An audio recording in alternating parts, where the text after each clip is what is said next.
After what happened to me in Portland, I was barely sleeping, barely eating, barely functioning. One night in early October, I was walking home from work at the hospital, a job I once loved but grew to dread, when a man pulled me into an alley near my apartment and beat me with a pipe for my purse. A purse that had maybe $60, some lip balm, and my badge. That was it. I woke up in the ER I used to take calls in. Except this time I was the one being wheeled in. I had a broken rib, stitches above my eye, and enough trauma to send my nervous system into overdrive for the rest of the year. The police never caught him. My therapist told me to reset, move somewhere quiet, get a change of scenery. I Googled towns with low crime rates and cheap rent, and a name I'd never heard of came up: Rapid Falls, Montana. It sounded like something out of a postcard, so I packed what I had left into my sedan and drove 12 hours through snow and fog to a place I only knew by name. The job I landed wasn't glamorous, a part-time cashier shift at a 7-Eleven on the edge of town. But it paid enough to keep my rent covered and gave me the peace and structure my therapist insisted I needed. I worked the night shift, which sounds reckless considering what I'd been through, but in Rapid Falls, nothing ever happened. That's what I told myself. That's what they all said. I had a routine. Wake up at 6 p.m., jog 2 miles, helps with the anxiety. Make coffee at 9, inventory at 11, till count at 12:30. And always lock the back freezer room by 9:15, like clockwork. The town was small and quiet, the street still. People here still waved to each other and left their doors unlocked, and I tried to believe that was a good thing. On the night of February 17th, it was brutally cold. I remember watching the snow swirl against the glass doors, thinking it looked like static on an old TV. I hadn't seen a single customer in nearly an hour. It was peaceful, a little eerie, sure, but peaceful. At 11:10, I noticed a beat-up white Chevy pickup parked across 2 spaces in the lot. Engine off, lights off, just sitting there, pointed toward the store. I watched it for a while. I told myself maybe it was a trucker catching some sleep, but something about the way it sat, angled toward the exit with the driver's side hidden in shadow, felt off. I didn't move, didn't stare too long, just made a mental note. At 11:48, while I was restocking gum at the front display, I noticed the motion detector light blink on in aisle 4, then off. I stopped, gum in hand. My heart gave a little jolt. That sensor only went off if someone passed under it. It wasn't on a timer, and there were no rodents or bugs that big, just people. I leaned forward slightly and listened. Nothing. No footsteps. No creaking floor tiles. Just the low hum of the fridges and the occasional gust of wind rattling the front door. Probably faulty again, I muttered, trying to keep my voice even. But my stomach was already twisting. I turned toward the back office to grab my phone. No bars, not surprising in a storm, but not comforting either. The walkie on the wall had low battery. I thought about texting my manager, but he was never awake this late. I decided to check the aisle myself, but I stayed cautious. One step at a time. I turned the corner into aisle 4. Empty. Shelves all looked untouched, except one thing, a bag of trail mix lying on the ground, half open. Was that there before? I whispered. I didn't think so. As I crouched to pick it up, something clicked behind me. Not from the front door, from the back, the freezer room. And I knew in that moment something was very wrong. The click echoed louder than it should have. Metal on metal. Definite. Deliberate. My entire body went rigid. I knew that sound. The freezer room had a push-latch door that gave a distinct click when opened. I had locked it. I remember locking it. I always locked it. I straightened up slowly, the bag of trail mix forgotten on the floor, my ears tuned to every inch of silence pressing down on the store. The only sounds were the low hum of the freezers and the soft patter of snow hitting the glass. Could be the latch slipping, I told myself. Humidity or something. Happens with old doors. But I didn't believe that. Not for a second. I stepped backward, careful not to make noise, and reached under the front counter where we kept the store phone, a dusty landline with a coiled cord that always tangled. My fingers shook as I dialed 911. It rang 4 times. 911, what's your emergency? This is Lauren Myers, 4085 Willow Bank, 711. I think someone's inside, in the back room. I locked it earlier, but before I could finish, I heard it. Breathing, slow, deep, raspy, coming from the curtain that separated the freezer from the main floor. I turned toward it, paralyzed. A shadow fell just behind the fabric, wide shoulders, still, unmoving. Then a voice, low, male, calm. You missed me earlier. I was here at 9:40. I dropped the phone. I couldn't think, couldn't move. All I knew was that voice. It sounded familiar somehow. Not the exact words, but the tone. Calm, almost casual. As if this wasn't the first time. I backed up fast, nearly stumbling over the mat in front of the counter. I fumbled under the register and hit the panic button. Once, then again. The front lights flickered briefly. Could have been the storm. Or not. I ducked behind the counter and grabbed the only things within reach, a box cutter and a half-full bottle of counter spray. Pathetic weapons, but better than nothing. I crouched down and tried to slow my breathing. Everything went quiet. So quiet that every little buzz and creak felt amplified. I texted my brother, Matt. If anything happens to me, I love you. Store address and location. Weird man inside. Might be my mugger. I don't know why I wrote might be. Deep down, I felt it. The voice, the confidence, that presence behind the curtain. It was the same type of confidence that man had when he attacked me in Portland. Like he knew exactly what he was doing. And exactly how scared I'd be. Minutes passed. 10. Maybe 15. Felt like hours. Still nothing. I considered peeking above the counter, but I couldn't bring myself to do it. Every horror story I'd ever read, every missing woman on late-night true crime shows, they all started like this. And then I saw them. Headlights. Red and blue flashing lights flooding the windows. I stood slowly, body still trembling, barely able to hold the box cutter steady. I unlocked the door for the officers before they even got out of their cruisers. 2 deputies stormed inside, guns drawn, moving in practiced formation toward the back. I followed, numb and shaking, as one of them pulled back the curtain. Nothing. The freezer door was cracked open. No one inside. But above, the ceiling vent was wide open. Dust smeared along the edges, and just inside the frame were black smudges, handprints, dirty, oily handprints. They swept the building. No sign of forced entry. No footprints from the back.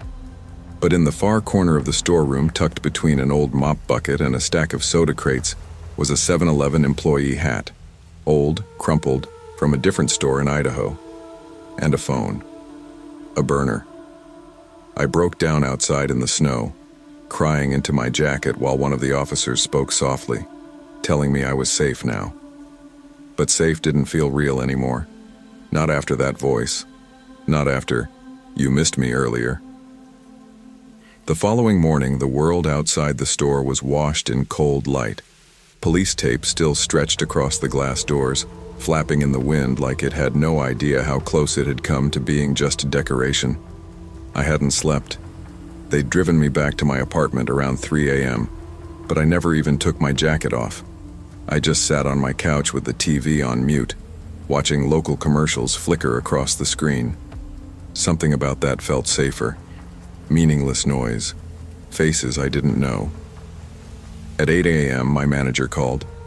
I let it ring the first 3 times before finally answering. "Lauren?" he said, groggy. "You okay? The cops said there was a break-in?" I didn't even know how to answer. What do you say to that? Break-in wasn't the right word. He hadn't broken anything. He had been there, already there, waiting. "They think someone got in through the vents," I said, voice hollow. "The vents?" He sounded like he didn't believe it. "Yeah." I paused. He said something to me. Said I missed him earlier. There was silence on the other end. Then, "You should take a few days, I'll get someone to cover." I knew I wasn't going back. Not to that store, not ever. I think he knew it too, but we didn't say it out loud. Around noon, the lead officer from the scene, Deputy Holt, came by to take a longer statement. I'd already given one the night before, but now that I'd had a chance to calm down, he wanted details. I offered him coffee. He declined. He sat across from me in my kitchen, flipping through a small notepad. "You? Never came out from behind the curtain?" The man didn't touch. I shook my head. "No, but he was there. He spoke to me." "And you locked the freezer room earlier in the night?"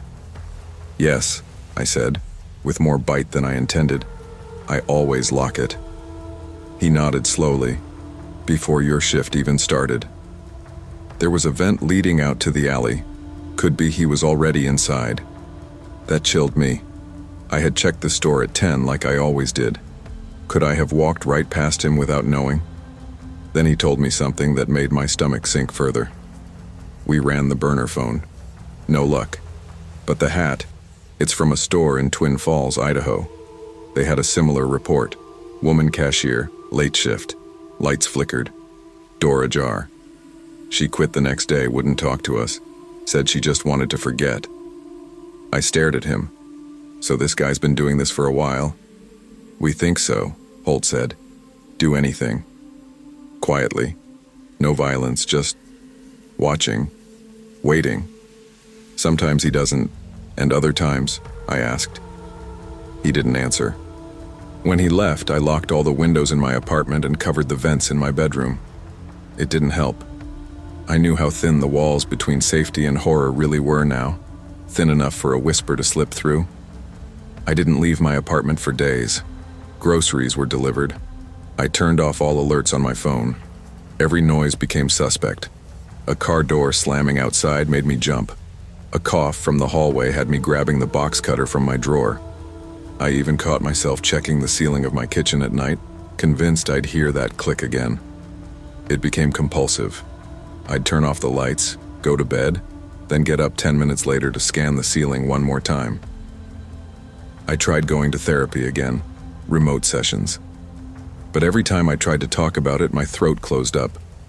My old therapist from Portland reached out too, Dr. Levine. She was kind and patient, like always, but I could hear the pity in her voice now. That was somehow worse than fear.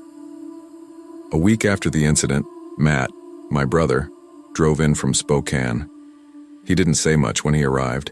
He just sat on the couch next to me, put on a movie we used to watch as kids, and didn't press me for answers. That was the first time I felt something close to normal since that night. But even with Matt there, I couldn't shake the feeling that I was still being watched. Not from a window, from memory. What got me wasn't just the fear. It was the idea that I wasn't the first. That this man had done this before. That maybe he'd done worse. That there were other women, other stores, other voices whispering, "You missed me earlier." And it wasn't like he'd gotten caught. He'd gotten away, clean, quiet. That stayed with me. One night around 2 a.m. I decided to drive. I didn't care where. I just needed to move, to be somewhere else, to feel like I had control over my body again. I ended up in a gas station 30 miles outside town. The clerk was maybe 19, earbuds in, tapping away at a phone. He didn't look up as I walked the aisles. That used to be me. I bought a pack of gum and a bottle of water. As I handed him the cash, I said, "Lock your freezer door. Make sure you..." He blinked. "Huh?" "Just do it." I drove away without explaining. I think I just needed to say it out loud. That was when I realized this wasn't over. Not for me. Maybe not for the next girl either. Spring came slowly to Rapid Falls. Snow clung stubbornly to sidewalks like a ghost that didn't know it was supposed to leave. By then, I had moved out of my apartment and into a smaller studio above a retired couple's garage on the far edge of town. No vents, no sliding doors, just 4 thick walls, 1 entrance, and enough quiet to hear my own breath when I needed to. I never returned to the 7-Eleven. I left my keys in an envelope at the police station with a short note. I'm done. That was all I had left to say to them. Officer Holt called a week later to let me know there had been no further sightings of the man in the white Chevy. Not in Rapid Falls, not in Twin Falls, not anywhere. I think he's gone, he told me. Maybe he spooked himself. But I knew better. People like him don't spook. They shift. They wait. Every now and then I'd scroll through small-town news headlines. Unexplained break-in at corner store in Idaho. Woman in Utah quits after strange night shift scare. Police investigating strange ventilation access in rural shop. None of them made national news. Too small. Too unconfirmed. But the stories were there. Buried like bones just under the surface. I started writing them down. Not out of obsession, but clarity. It helped to turn the darkness into something I could hold, examine, even name. I gave the man a name, too. Not his real one, just something for the pages. I called him the Aisle Watcher. Fitting, maybe a little dramatic, but somehow true. Then one afternoon, something changed. I was at a laundromat just off Main Street, sitting near the window reading a paperback when a woman across from me asked if I lived nearby. She looked tired, young, maybe early 20s, sunken eyes, the look of someone trying hard to keep it together. Yeah, I said, couple blocks up. You ever work nights? She asked, folding a gray hoodie into a laundry basket. I paused. Why? She looked toward the door, then back at me. I worked the night shift at the mini-mart off exit 9. 2 nights ago, I found the back door open. It's supposed to latch, but it was hanging. My throat tightened. You see anyone? I asked. No, but I swear something was missing off the top shelf, like barely anything, just a bag of trail mix. She laughed nervously. Stupid, right? I closed my book and looked at her. It's not stupid. She tilted her head. You sound like you've dealt with weird stuff before. I have, I said.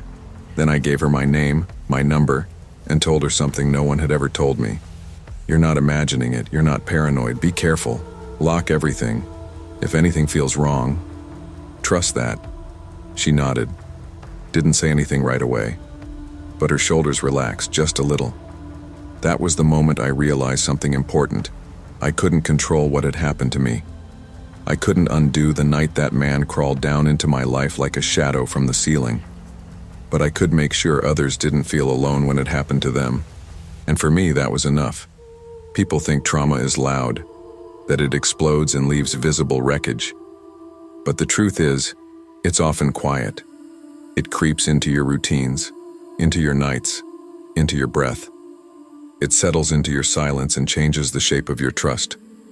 For a long time, I thought survival meant hiding, closing doors, shutting windows, sleeping with a box cutter next to the bed. But now I know real survival is connection.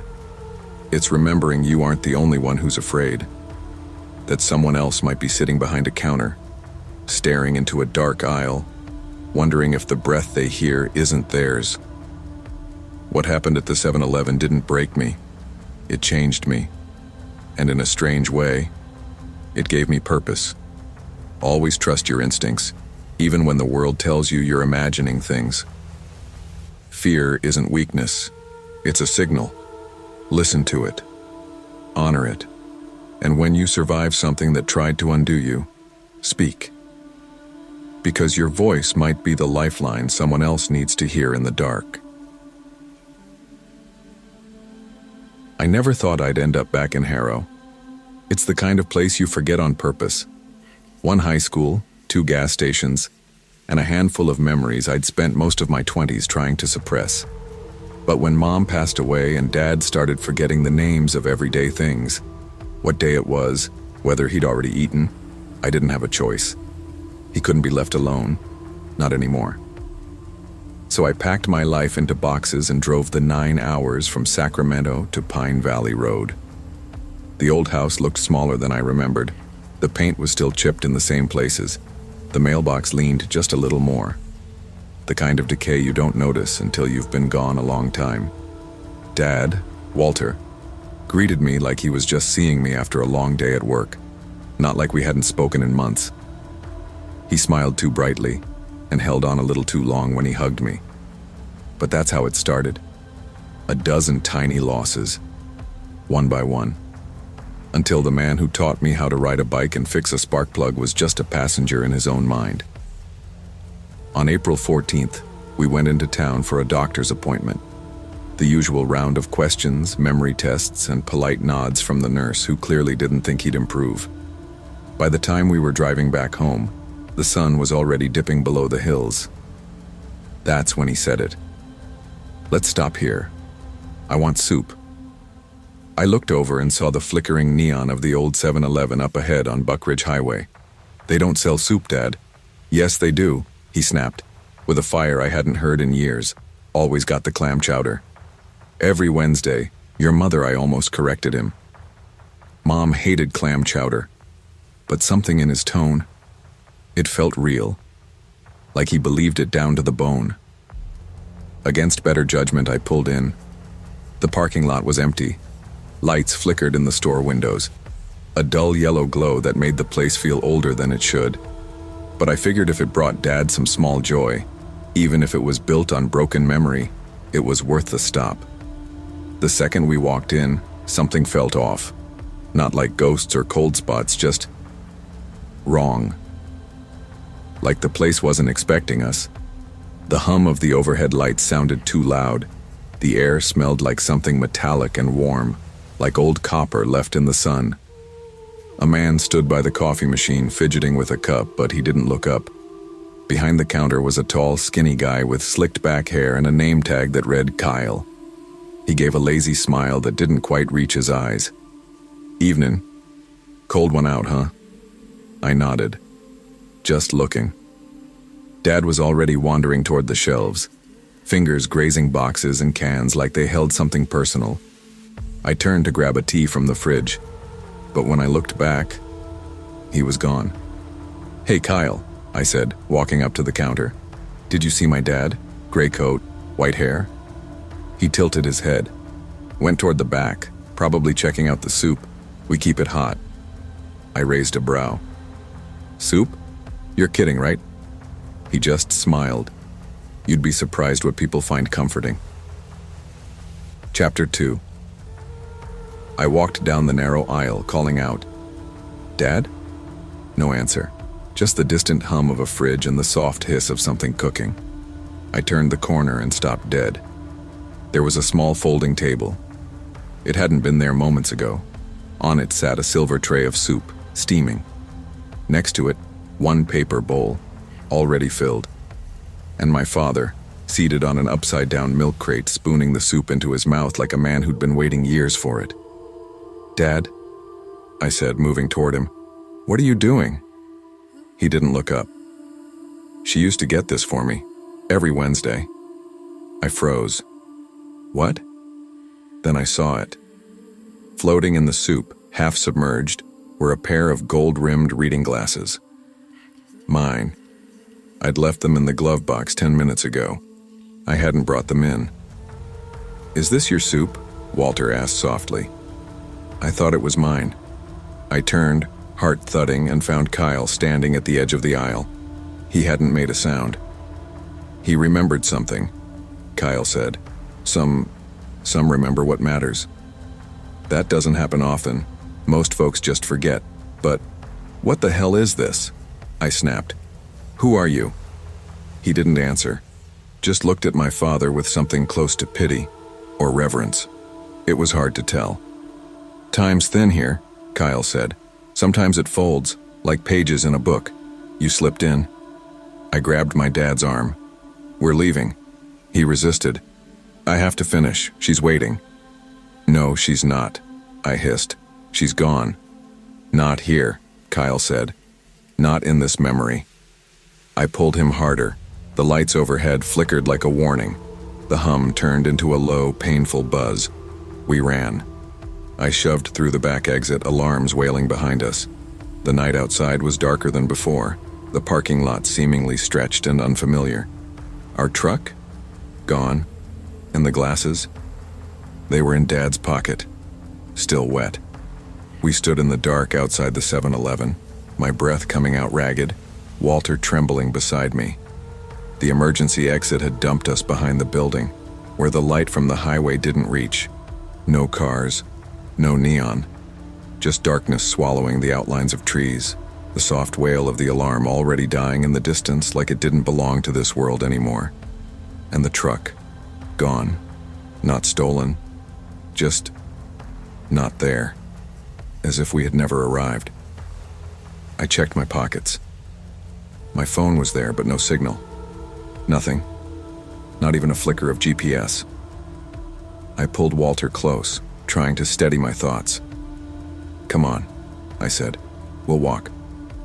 We cut through the shoulder of the road, Walter still clutching his coat like he was cold, though the air wasn't freezing. He didn't say a word. I half expected him to ask what was going on or to tell me it was all some joke, but he just stared ahead, quiet, like he'd accepted whatever this was.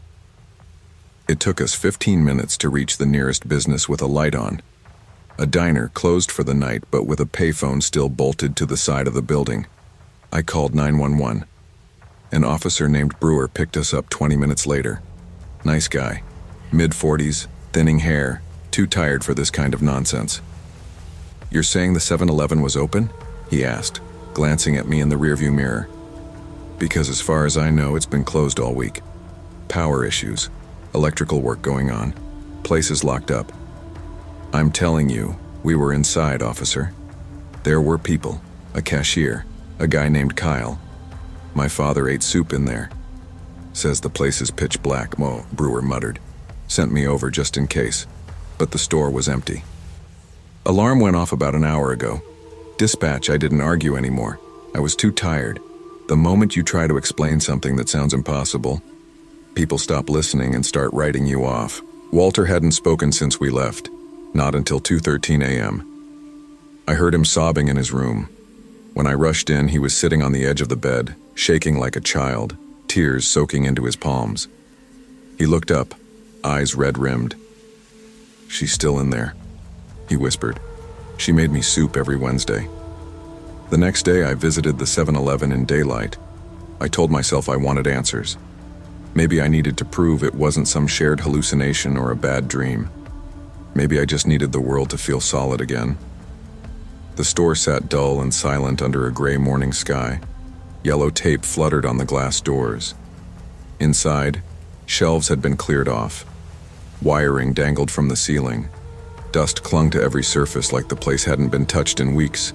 There was no table in the back, no folding chair, no milk crate, just an empty floor and a faint smell of old fryer grease. No sign of Kyle, no security footage. Police told me all the cameras had been unplugged. One of the techs said the power had been off for 10 days straight. I stood there staring at nothing, long enough for a construction worker to tell me I wasn't allowed inside. I left. Later that afternoon, I opened the glove compartment of the truck. My glasses were still there, dry, untouched. But the pair Walter had pulled from his coat, the ones wet with soup, they were gone. That night, I asked Walter to tell me everything he remembered. He got quiet again. Then he said, "I used to go there before you were born. That 7-Eleven, on Wednesdays. I'd pick up soup for her, for your mom. She always liked the corn chowder." I didn't know what to say. He looked so certain. "You believe me, right?" he asked. "I don't know what I believe," I said. And I meant it. The nights after that weren't easy. Every creak in the house had me sitting up in bed.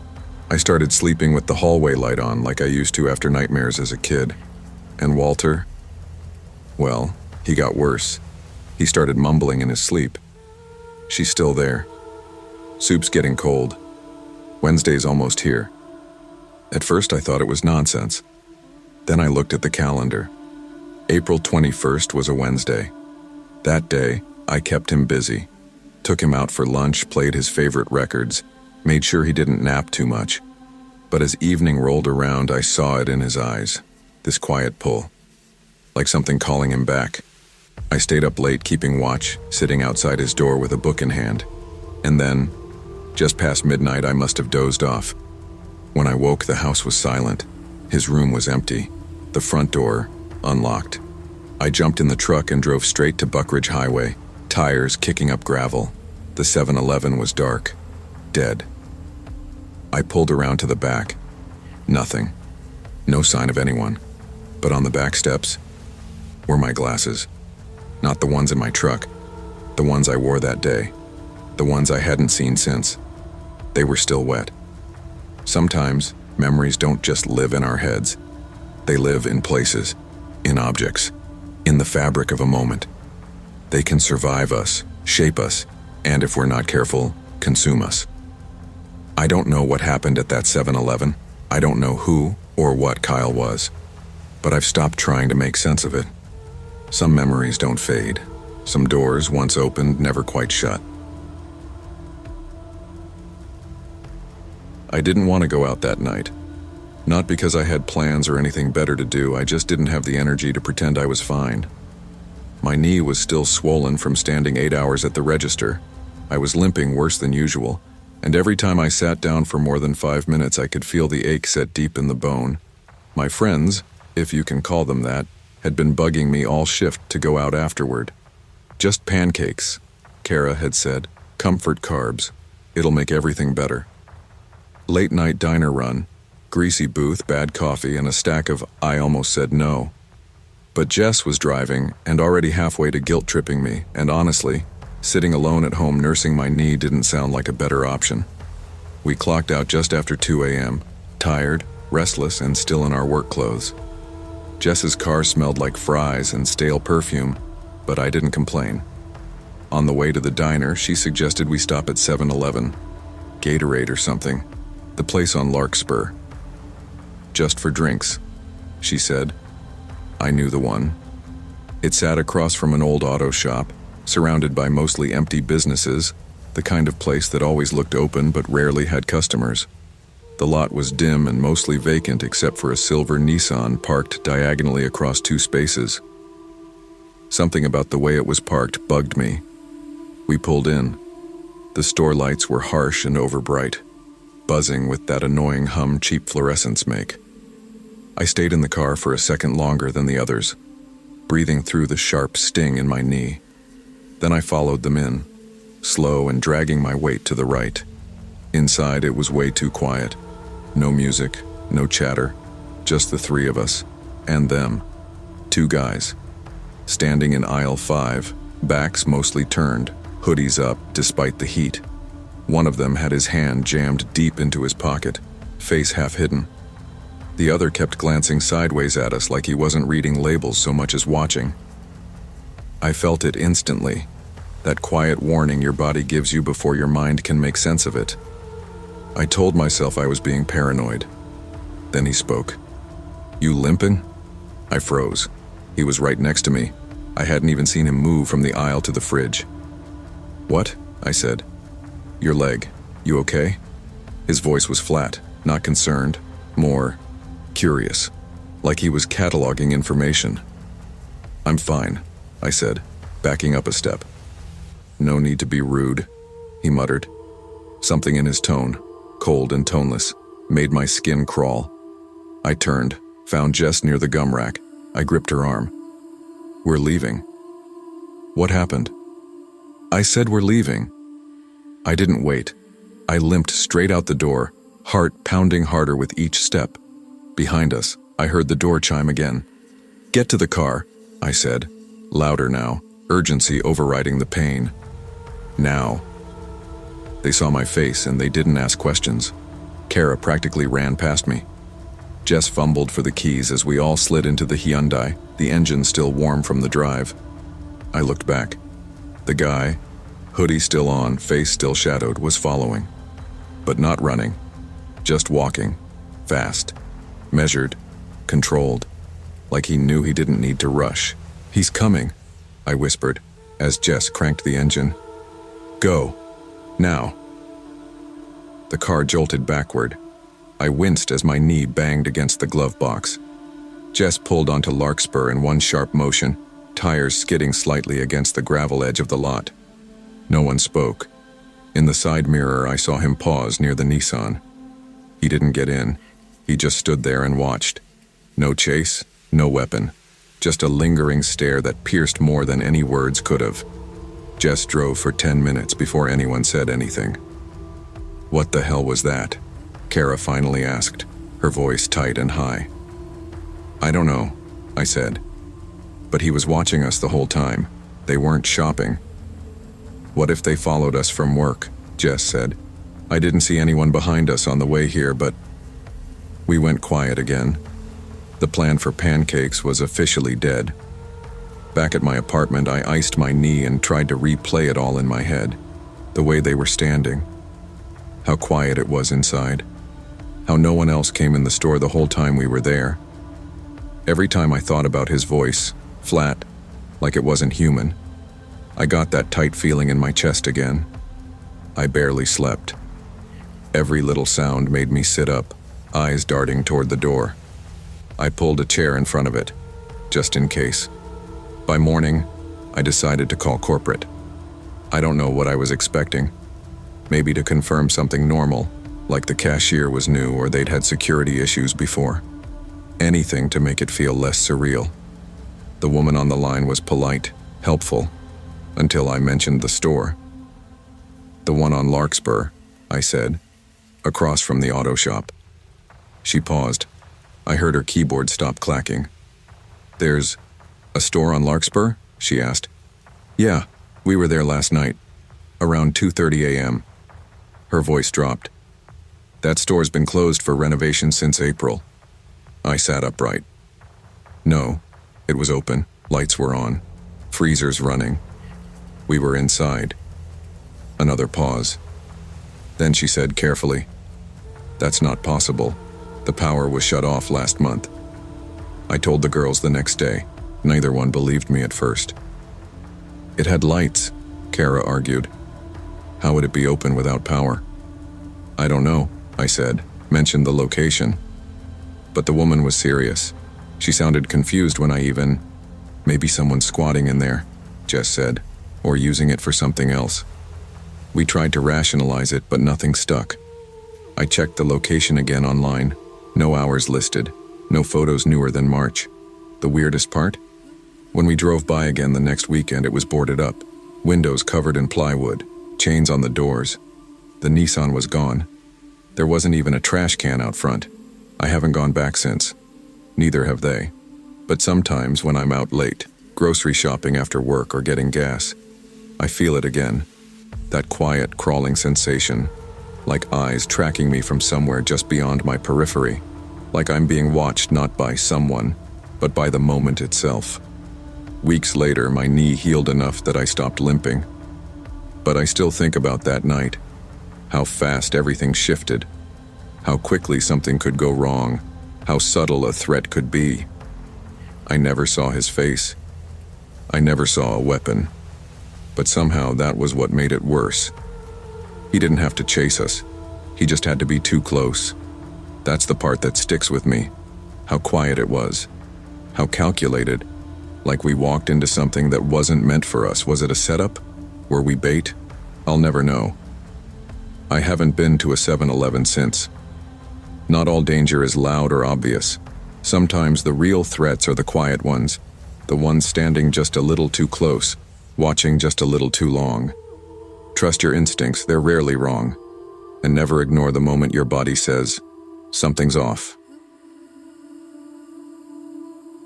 I was 19 the summer everything got weird. The kind of summer that felt heavy even when nothing was happening. My mom had just lost her job, and between my second year of college and the tuition that came with it, I had two choices. Drop out or pick up a job no one else wanted. That's how I ended up working nights at the 7-Eleven off Oak Ridge Loop in Wellington Ridge, Ohio. It was the kind of place people forgot existed. It sat just a few minutes from a dead mall and got barely any traffic after sundown. Sometimes I'd go hours without a single customer. It wasn't exactly dangerous, just quiet, but the wrong kind of quiet. Like everything was holding its breath. Megan and Jamal worked the same shift with me most nights. They were both locals. Older, quiet, with this unspoken understanding about the place. I tried to make small talk early on, just to cut the silence, but they never opened up much. At first, I figured it was just the night shift vibe, but then I noticed how both of them completely avoided the back of the store after 9 p.m.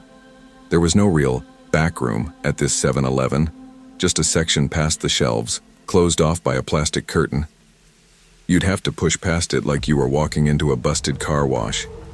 Behind it was a single swinging bulb and a bunch of metal racks filled with junk. Expired candy, boxes of off-brand bleach, faded signage from the early 80s. The space always felt cold, even in July, but I figured it was the lack of insulation. One night during my second week, the manager called in and asked us to prep for a bleach restock. Megan was restocking gum when she said, real quick and quiet, "Just grab it fast, okay? Don't mess around back there." She didn't look at me when she said it, just kept her eyes down and her voice flat. I laughed like she was joking, but she didn't laugh back. When I pushed past the curtain, I immediately noticed how cold it was. Freezing, like standing in a walk-in freezer. I rubbed my arms, grabbed the first bottle I saw, and turned to leave. That's when I saw him. There was a man slumped in the far corner, facing away. He had on a pale blue hoodie, the kind you'd throw on to walk your dog or run to the gas station. His head was down. I couldn't see his face, but every inch of me knew he didn't belong there. I screamed. By the time Megan and Jamal came running, he was gone. They didn't look surprised. "You saw him, didn't you?" Jamal asked, almost whispering. I didn't answer. I didn't have to. That night, after the store closed, Megan and Jamal told me the story, or at least the version of it they'd heard. The building used to be a diner back in the late 80s, before it burned down and was rebuilt as the convenience store it is now. There was a man who worked nights. Derek was his name. He was stabbed during a robbery, supposedly while hiding in that same back room. The story was passed down from older employees. Nobody ever found a news article or police report about it. The company never acknowledged it. The new build erased the past. "Every night shift person sees him eventually," Megan said. Jamal nodded. "He shows up when it gets cold back there." I wanted to write it off, say it was a joke or some weird form of hazing, but I'd seen that figure. I felt that cold. It was real. At least real enough that it stuck in my head long after the conversation ended. The next few nights I did my job, avoided the back room, and tried to push the image of the man in the hoodie out of my mind. But that's when the sightings started again. Subtle things. Once I saw someone sitting at the end of aisle 6, just sitting there. When I turned to look again, the aisle was empty. Another time I spotted a blurry reflection in the freezer door, like someone was standing just behind me. No one was there. It wasn't just tricks of the light. It was like someone was watching me, waiting for me to turn around. Megan noticed me flinching at shadows and said, "Pretending you don't notice. You don't get used to it. You just get better at." I decided to bring a disposable camera. If I was going crazy, I needed to prove it. To myself, at least. One night, just after 10, the cold hit me again when I walked past the curtain. Same spot, same corner. I raised the camera, clicked once, and walked out without looking back. When I got the photos developed, one of them made my knees go weak. In the corner of the frame was a blurry shape, pale and crouched, almost see-through. But it was there, in the exact spot I'd seen him that first night. I brought the photo to work. Megan didn't say anything. She just folded it up and stuck it into her pocket. Jamal didn't even want to look at it. "You shouldn't have taken that," he said. "It makes it worse." After that photo, everything changed. The store didn't feel like a place I worked anymore. It felt like something I was trapped in. The nights were longer, the silence was thicker, and the cold? It came more often now, not just in the back room, but near the coffee station, the freezer aisle, even behind the register. I started to dread going in, but I couldn't afford to quit. I kept thinking about the rent due at the end of the month, about my mom sleeping in the next room of our small apartment. She had enough on her plate. I couldn't be the kid who bailed on her job because of a ghost story. Then the lights began acting up. At first, it was just the flicker in aisle 6, but then the feed from the security monitors would freeze up, go to static, or cut out completely. Once they went black just as I saw someone standing on the far side of the store behind the racks of lottery tickets. By the time I looked up from the screen, no one was there. I told the manager about the lights and the monitors. He brushed it off, said, half laughing, "Buildings got character." "It's just old wiring, Osrauri character. That's one word for it." Megan kept urging me to switch shifts. Family. They won't ask questions. "Ask for mornings," she said. "Say it's for school, but I couldn't. Morning shifts didn't pay the same, and nobody ever left the shift unless they flat out quit, which started to make more sense to me. One night in late July, I was closing alone. Jamal had called out sick. Megan had switched off for the week. I didn't think much of it when I unlocked the front at 10:33 p.m., walked in, and started prepping for the overnight. I'd done it before, but by 11:53, the air had shifted. I can't explain it any better than that. Something in my chest tightened like my body knew before my mind did. The cooler buzzed louder than usual. The lights overhead dimmed, then flared. All the monitors behind the register went black. I couldn't hear anything but the hum of electricity and the soft thump of my heart. I stepped outside, just for air, just to catch my breath. When I turned back, he was inside. He wasn't crouched. He was standing, just past the counter. Pale blue hoodie dripping, like he'd come in from a storm, even though the night was dry and clear. He wasn't moving, just standing there, head down, face hidden. I froze. I didn't go back inside. I didn't lock the doors behind me. I didn't even remember to grab my keys. I stood under the buzz of the parking lot lights and dialed 911 with shaking hands. 15 minutes later, 2 officers arrived. They searched the store top to bottom, found nothing. Doors were still locked, no signs of forced entry. The place was empty, except for the bleach bottle I'd restocked earlier, now sitting neatly on the counter like someone had left it there for me to find. I quit the next day. Walked in at noon and told the manager I was done. No 2 weeks, no questions. He didn't seem surprised. Barely looked up from his paperwork. "You sure? You'll lose your hours," he said. "I'm sure," I replied. He didn't argue. I don't think he ever expected me to last that long. I went home and didn't leave my room for 2 days. I kept the photo in my drawer, buried beneath a pile of old school notes. I couldn't bring myself to throw it away, but I didn't want to see it again either. I didn't tell my mom the real reason I quit, just said the hours weren't working with school. She didn't press me. 2 months later, the store shut down. They said it was for structural repairs. Something about pipes and floor damage, but nothing ever reopened there. Last I checked, it was still boarded up, windows dust-covered and walls tagged with fading graffiti. I tried to forget about it, but sometimes, even now, I dream about that night. Not the store, not the flickering lights or the back room, but the cold. That unbearable cold. And him. He's sitting in the same corner, same hoodie, same silence. But this time he looks up. I never see his full face. Just enough to know he was young. Just a kid. Probably not much older than me at the time. In the dream, he says one thing. "You're not supposed to remember me." And I always wake up sweating. I've searched local archives, looked up every robbery in the Wellington Ridge area from 1989 through the late 90s. Nothing matched. No fire, no death, no Derek. It's like he never existed. But I know what I saw. I know what followed me out of that room. Whatever happened to him, if it happened, was erased. Maybe covered up. Maybe forgotten. Maybe no one cared enough to remember a kid stabbed in a back room for a till full of bills and quarters. But something in that place wanted to be known, wanted someone to care. I never went back to Oak Ridge Loop. Even now, I take the long way around town just to avoid driving past that stretch of road.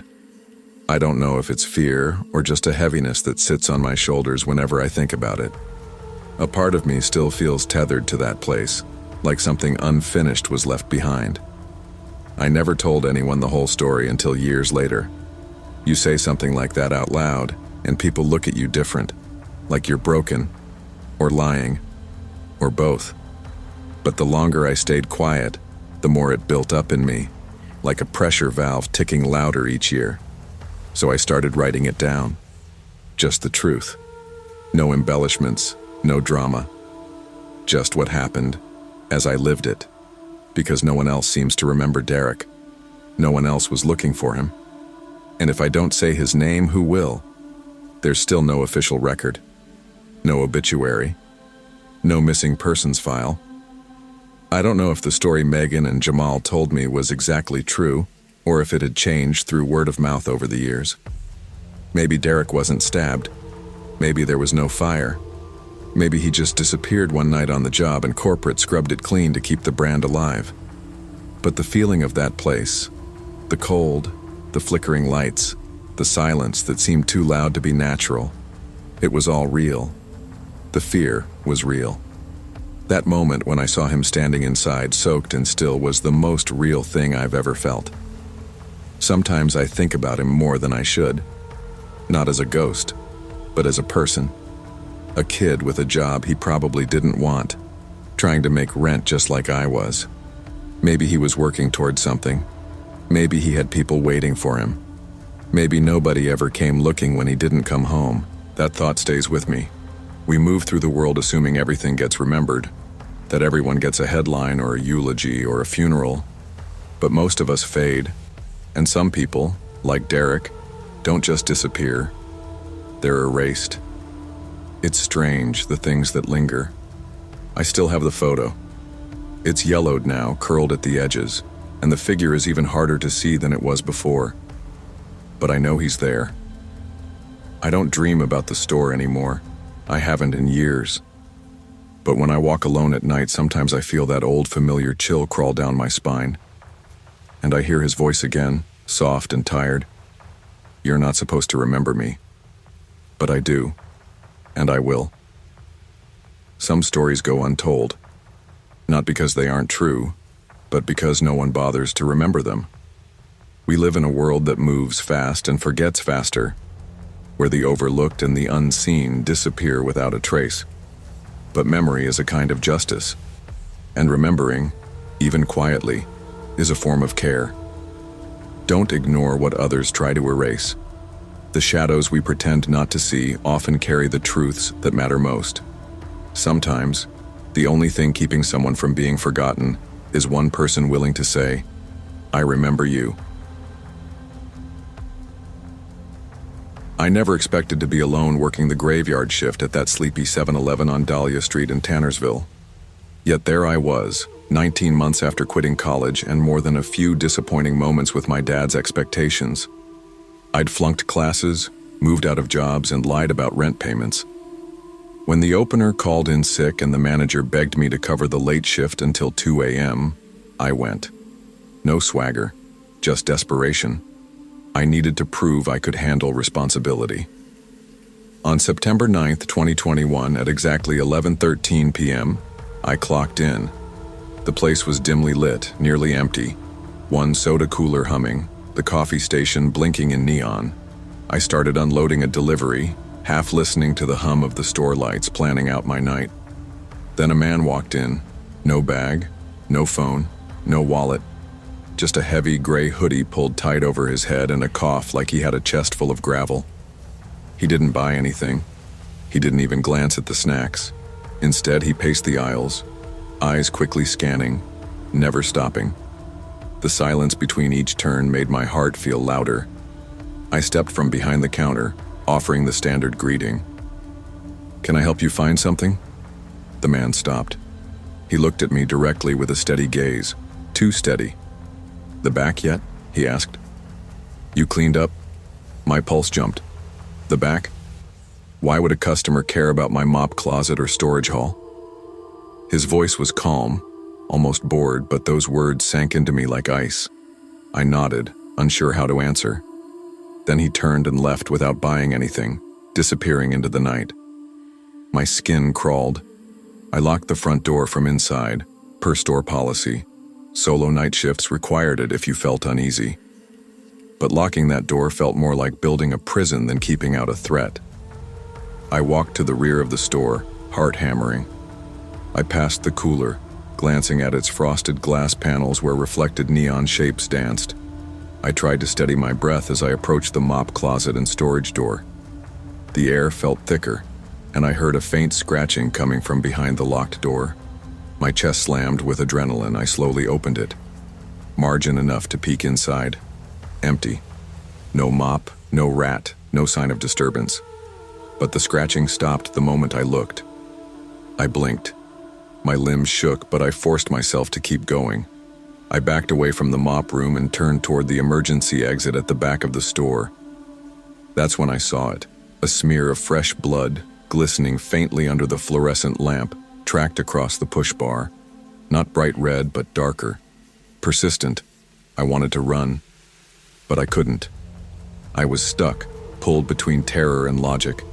I raced back to the register and grabbed the landline to dial my manager, but the line was dead. No dial tone. I tried my cell. No service. I gripped the receiver as if it could short-circuit my fear. Then the front door. I tested it. It wouldn't open. Jammed. The lock wouldn't turn. I jerked on it again. Nothing. Panic pressed in like weights.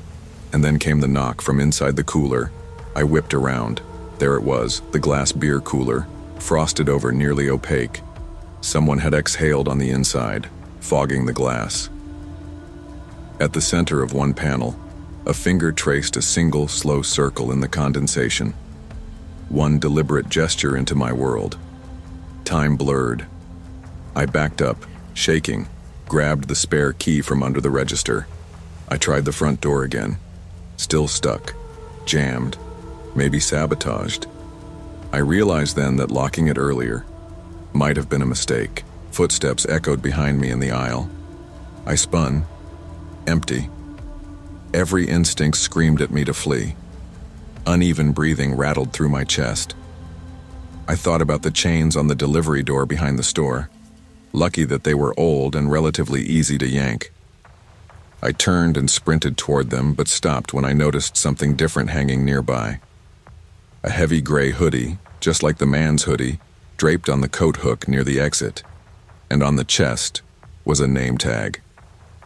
7-Eleven badge in the same font I'd seen the manager use. It said, Noah, my name. Though I'd never been issued that name tag. That's when the footsteps started again, echoing behind me. Closer this time. My heart felt like a jackhammer. I pulled the chain. The door swung open. I ran through, barefoot, had left my shoes back in the supply closet somewhere. I stumbled across the empty lot, adrenaline and fear pushing me onward. 20 minutes later, the police arrived. No forced entry, no footprints in the dust. Store looked deserted except for that faint smear of dark red on the exit bar and the cooler door condensation. They found a burner phone inside the cooler on the floor. It had stopped recording exactly when I ran. On it, a masked man breathing heavily, pacing inside that cooler, hitting record. His figure flicks into frame, his face never fully shown, watching me. That phone's footprint in my mind stays with me. The officer said no one had entered from outside. The door had no signs of tampering, like the threat came from inside the store. My father later told me I overreacted. Probably just a prank, he said. You blow things out of proportion. But what I felt wasn't joking. It was deliberate, malicious, and personal. I was never offered another night shift, ever. After the police left, I sat in my car for nearly an hour with the engine off, just gripping the steering wheel. My hands wouldn't stop shaking. Every sound outside, a branch moving, a distant car, made me flinch. When I finally started the ignition, I didn't go home right away. I just drove. Circles mostly. Around town, through neighborhoods I didn't know, windows down to remind myself I was alive. When I did get home, I didn't sleep. I stared at my ceiling until the sun came up, wondering what would have happened if I hadn't gotten out, if that lock had held me a little longer. The next day, my manager called. She sounded annoyed, not worried. "You locked the door?" she asked, like I'd broken some ancient code. I followed policy. I felt threatened. She huffed, pulled the feed. "There's no footage of the guy coming in, you know. The cameras are fine. I didn't know what to say. I knew he came in. I talked to him. I watched him walk out, but they said there was no footage from that part of the shift. Just a static freeze for exactly 12 minutes, like someone cut the feed on purpose." "I'm not making this up," I said quietly. "You left your shoes," she replied. "You know how weird that looks?" Click. That was it. No concern, no follow-up. Just me, feeling like a crazy person who left his shoes in the middle of a hallucination. I didn't even bother to go pick them up. They could keep them. Whatever had walked through that door, whatever left that hoodie and that message, could keep the shoes too. The following week, I got texts from coworkers asking if I was okay. None of them wanted to cover the night shifts. One girl, Alex, said, "You saw him, didn't you?" When I pressed her, she clammed up. I drove back to the store once, just parked across the street. It was broad daylight, middle of lunch hour. Everything looked normal, but the feeling was still there, sitting in my gut like a rock. That place wasn't right. Not for me. Maybe not for anyone. And yet, I couldn't stop thinking about it. Who would go through the effort of watching someone like that? Quietly, through a cooler door, recording the entire thing, then disappearing without a trace. There was nothing stolen, nothing vandalized, no threats made. It wasn't a robbery. It was a message. The problem is, I still didn't know what it meant. A few months went by and I convinced myself to move on. I picked up a job at an auto shop working daylight. No isolation, no quiet humming lights or back rooms. I kept my head down, worked hard, even called my dad one afternoon just to say hi. He didn't say much, but I could tell he was surprised. I told myself what happened was some freak thing, a fluke, a one-off, until I started seeing the gray hoodie. Not in person, at first. It started with dreams. I'd be walking past a row of coolers and out of the corner of my eye I'd see him, standing still, not moving, always with his head down, just the top of the hoodie visible. I'd try to wake up and couldn't. I'd try to scream and hear nothing. One night after a shift at the shop, I stopped at a gas station for snacks. It was close to midnight, but the place was busy, so I didn't think twice. I went in, picked up a drink, and glanced toward the beer cooler. There was fog on the glass, just a little, like someone had breathed on it. I didn't even look for a circle. I walked out without paying and didn't stop until I was back in my car with the doors locked and engine running. The dreams got worse after that, more specific. I'd find myself back at 7-Eleven, barefoot again, the back room colder than ever. I'd run, turn a corner, and instead of shelves or doors, it would just be walls closing in, tighter and tighter, until I'd wake up choking. I tried therapy, told the story to a counselor who nodded and said things like trauma retention and perceptual stress responses. She meant well, but it didn't help. I knew what I saw. I knew how it felt. You can't fake that kind of fear. Sometimes I wondered if that guy, whoever he was, picked people, like he waited for the right kind of person to be alone, uncertain, someone trying to prove something to themselves, someone who wouldn't be believed. Maybe that's why he said what he did. "You cleaned up the back yet?" Like he was checking off a list. It was almost a year later when I heard about the fire. Someone from the old 7-Eleven messaged me out of the blue. Burned down. Overnight. No one hurt. Weird, right? "Hey, did you hear? Dahlia store, I found an article on a local blog. Electrical issue," they said. Small fire started near the back storage hall. The fire department claimed it was likely faulty wiring near the mop closet. Nobody was working the night shift. Nobody had been assigned to that slot in over 6 months. I don't know what made me do it, but I drove there the next night. The building was sealed off. Caution tape flapped in the wind. The windows were blackened from smoke, and the air still held that sharp, chemical edge of something scorched. But the glass cooler doors, they hadn't shattered. They were intact, and one of them had condensation somehow. It was late, too cold for that, and still, there it was, fogged over, a single circle traced in the glass. I stood across the parking lot, locked in place. I didn't want to get closer.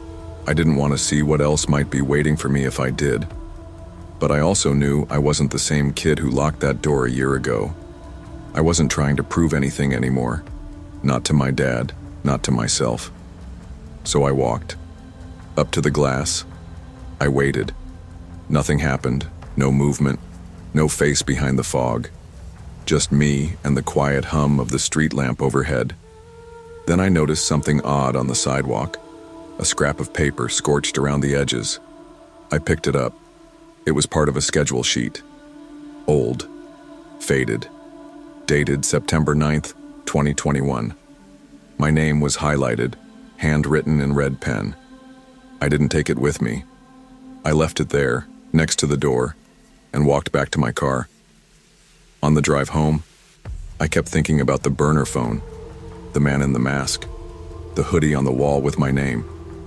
I thought about the knock, the fog, the voice. "You cleaned up the back yet?" It wasn't a question. It was a ritual, a pattern that played out until someone noticed, until someone broke it. And maybe that fire was the pattern ending. Or maybe it was just the beginning of another version of it, in a new town, with a new kid who thinks he's just working a normal night shift. Alone. I don't know what I believe anymore. But I do know this. I've passed that old building 3 more times since then, and every time there's fog on the glass cooler door. Even though the power's been shut off, I still don't work nights. I still keep my doors unlocked now whenever I'm alone, just in case. Some doors aren't meant to be locked. Not because they keep something dangerous out, but because they trap it inside. Responsibility is important, but no job, no paycheck, and no attempt to earn someone's approval is worth ignoring your instincts. Sometimes, proving yourself means walking away, not staying to endure what should have never been yours to carry in the first place. If your gut tells you something is wrong, trust it. Because once you're inside, some doors don't open again. My day began in chaos. As a substitute teacher, I can handle chaos, but not 3 vomiting kids on a field trip, a phone battery on 5%, and no lunch since the crack of dawn. By 4:10 p.m., I just wanted taquitos and a soda in peace. That 7-Eleven on 91st Hollins Drive in Temple Hills looked empty enough. I told myself 10 minutes tops. Grab food, go home, collapse. I stepped inside and immediately sensed something off. 3 teenage boys huddled near the fountain drink station, whispering and sneering. One looked me over with a smirk, jabbing his elbow into a friend's ribs. I kept walking, adjusting my bag strap and focusing on the microwave. As I waited, my phone buzzed in my hand. Airdrop request, toocute.jpg from unknown. I dropped my jaw, reflexively declined. A second later, airdrop request, bend down 1.move from unknown. I glanced at my reflection in the convex security mirror above. I had bent down to fix my sock. My dress had crept up just a little. My heart sank. How could someone have captured that? I turned, glimpsed the teens again. They pretended to talk sports, but when our eyes met, one of them chuckled. I felt hot in my cheeks. I clenched my phone, moved toward the register, arms tight at my sides. The cashier, a worn woman around 40, rang up my items without looking up. Hesitantly, I asked quietly, "Are there cameras near the microwave? Mirrors? Hidden ones?" She gave a short sigh. "Honey, this is public. This whole place sees everything." She didn't offer comfort, just a plastic bag I declined. I left without giving thanks. Outside, I spotted a black Toyota Corolla parked across the street. Its engine was silent. 2 figures inside. One behind the wheel, one in back, filming something on their phone. My breath went shallow. I backed behind an ice machine near the wall and fired up my phone. 3% battery, no service. I watched. The guy filming turned the screen and seemed to scan something. He didn't look in my direction, but it didn't matter. He was probably the one who airdropped the file. He disappeared as suddenly as he'd appeared. No sign of him or the other passenger. Fear clutched me in waves. I hurried to my car, unlocked the door, and slid inside. Heart hammering. Then I froze. On my back windshield, someone had stuck a note. "You should smile more. Beautiful when mad." I peeled it off carefully, every breath loud in my chest. Tears started as I realized what had happened. Someone in that store, or maybe parked nearby, filmed me without my consent. They targeted me. They made me visible when I wanted to be invisible. I drove straight to the nearest Target with a Wi-Fi hotspot and cried in the parking lot. Even the bright fluorescent lights inside couldn't chase out the humiliation. That night, I scoured every corner of the internet. Reddit, TikTok, YouTube, anywhere creep cam compilation might show up. Hours passed. My phone buzzed occasionally with other files, harassing texts, screenshots of public posts, but nothing matched what I knew had been taken. My sense of paranoia twisted upward. 3 weeks later, my younger cousin messaged a link labeled "Funny School Kids' Faces, Ick, MP4." My glance turned skeptical when I saw clip thumbnails blurred to anonymity, but still recognizable. I clicked while my stomach sank. Clip number 4, there I was, bending to adjust my sock in that store microwave line, lips tight, hair sweeping past my face. The angle, the pacing, everything screamed invasion. No face visible, but that outfit, that posture, I knew it was me. The comments? A cesspool. Score, shotgunning, nice skirt, people objectifying me even though I wasn't invited to be seen. Even anonymous users felt entitled to my image.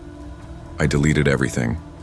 TikTok, Insta, Snapchat, all of it vanished within minutes. My chest hurt, but so did everything else. My dignity, my trust. I moved apartments a month later, quit the substitute teaching job. I was out before paranoia could pick apart my new life. I've never returned to that 7-Eleven. I avoid that corner of town. Some nights I dream of the wide fluorescent lights, the teens whispering, the cold look of my reflection in that security mirror. I dream the camera zooms in on me, uninvited. Therapy helped me rebuild trust in myself, but the scars linger. I learned boundaries, not just physical ones, but digital ones. I realized that privacy isn't a given. It has to be reclaimed aggressively. Filming someone without permission isn't just rude, it's violence. A fellow survivor told me about reclaiming her image online, writing my own post, sanitizing search results, sharing my truth. But I couldn't. I'd been silent too long to try shouting into the void. Instead, I found anonymity in rewriting my script. New apartment, new routines, no public-facing social media, just me and a fresh journal. Still, when I pass closed gas stations late at night, I glance at cooler door glass out of habit, looking for fog, shapes, prying eyes. I flinch if a tinted window catches movement. I've learned vigilance, but I've also learned I deserve to not feel watched. Nearly 2 years later, I sat at my anniversary dinner with my best friend. She looked at me and said softly, "You look so much more at peace now." And I believed her. We toasted. I reflected on the strangest, darkest afternoon of my life, how blurred frames and malicious strangers could fracture me. And yet I survived. I still walk the world upright. I still exist beyond a blurred clip on the internet. I drive now with clear car windows and tinted rear glass. I take walks in daylight. I smile when I'm mad because anger is valid. I smile for nobody but me, because I learned something. A person's image isn't yours to take. A person's dignity isn't optional for strangers. Your body and your image belong to you, not to voyeurs, not to strangers, not even to the casual passerby who thinks, It's just a photo. Consent matters. Privacy matters. Don't let the world convince you otherwise. If someone tries to take your image without permission, you have every right to vanish, to rebuild, and to demand respect, even from yourself first. They don't tell you how easy it is to mistake familiarity for love, or how quickly the warm parts of someone can get replaced by cold shadows. I met David at a mutual friend's barbecue in March, the kind where everyone's drinking light beer out of red Solo cups and pretending they know how to grill. He was the guy everyone listened to. Tall, tan, a smile that seemed to shine right through his Ray-Bans. When he talked to me, it felt like I was the only girl in the world. I was fresh off a breakup. He was freshly bored. Maybe that's why we clung to each other so fast. At first, it was movie nights, Target runs, him cooking pasta while I danced in his kitchen. He said I was low maintenance, which he meant as a compliment. We laughed a lot, slept in late, told each other secrets at 2 a.m. while watching reruns of The Office. By month 3, I was spending more time at his place than mine. By month 5, we were sharing rent. And by month 8, I couldn't shake the feeling that he wasn't really looking at me anymore. Not in the way he used to.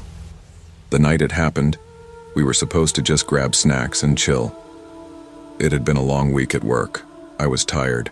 He was quiet more than usual, scrolling through his phone in the passenger seat as I drove. Every now and then, the screen lit up his face. He didn't say much. I tried to keep it light.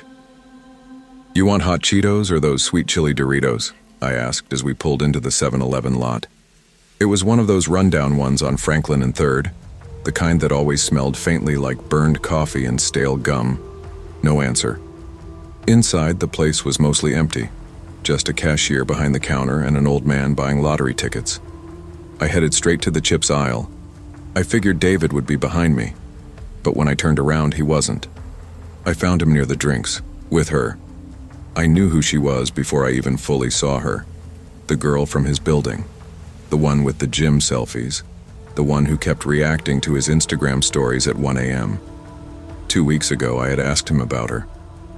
"She's just a neighbor," he said. "You seriously think I'd cheat?" God, relax. But tonight, there she was, standing too close, flipping her hair, her voice a little too sweet. And David, smiling. That fake sideways grin he only used when he was trying to charm. He saw me looking and stepped back. She walked off with a smug look that made my skin crawl. When I walked up to him, my hands were shaking.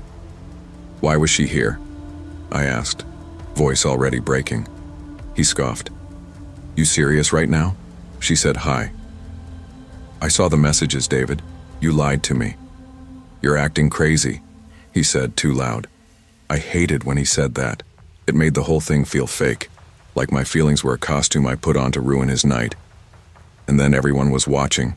The cashier, the guy near the Red Bull fridge, even the security mirror above, which showed a girl who looked like she was about to cry. That girl was me. We left in silence. I pushed through the glass doors, the sound of them wheezing shut behind me. Outside, the air had that thick Fresno heat, but under it, a sharp, cold breeze blew through like fall was creeping in early. David followed a minute later, his sneakers squeaking on the dirty tiles as he slammed the car door behind him. We sat there. Neither of us turned on the engine. "Are you done?" he asked, staring straight ahead. "Done with what?" "This drama." I blinked. My voice barely came out. "You embarrassed me." He rolled his head back. "Now?" "Jesus, Lily," she said hi. "You want me to run from every woman I know?" "No," I said quietly. "I want you to respect me." He laughed once, bitter and sharp. "God, you're exhausting." That word, exhausting, landed like a slap. Not because it was loud, but because it had weight, like he'd been carrying it for weeks, waiting for the right time to throw it at me. I didn't say another word on the drive home. He blasted Travis Scott on the speakers, drumming the wheel like nothing had happened. I just stared out the window, trying to swallow the lump in my throat. We got home. I went straight to the bathroom, closed the door, and cried into a hand towel. Not because of the girl, not even because of the fight, but because I suddenly realized I was sharing an apartment with someone who didn't like me anymore. Not really. Later that night, I checked Instagram. David had posted a story, a mirror selfie, shirt off, captioned, "Crazy girls be the hottest." My whole body went cold. I didn't sleep much that night. I laid in bed, staring at the ceiling fan spinning above me, counting the turns. He slept beside me like nothing was wrong, sprawled out, snoring lightly, dead to the world. Around 5 a.m., I got up. I sat on the couch and scrolled through my messages with my sister, Amanda. I hadn't told her much about the relationship lately. I think I was too embarrassed. She used to ask if David was still cool, and I'd always say, "Been hard." Yeah, he's just stressed, works. But that wasn't really true. He wasn't stressed, he was changing. Or maybe he'd always been this way, and I was just finally seeing it. Around 7, the sun started to come in through the blinds.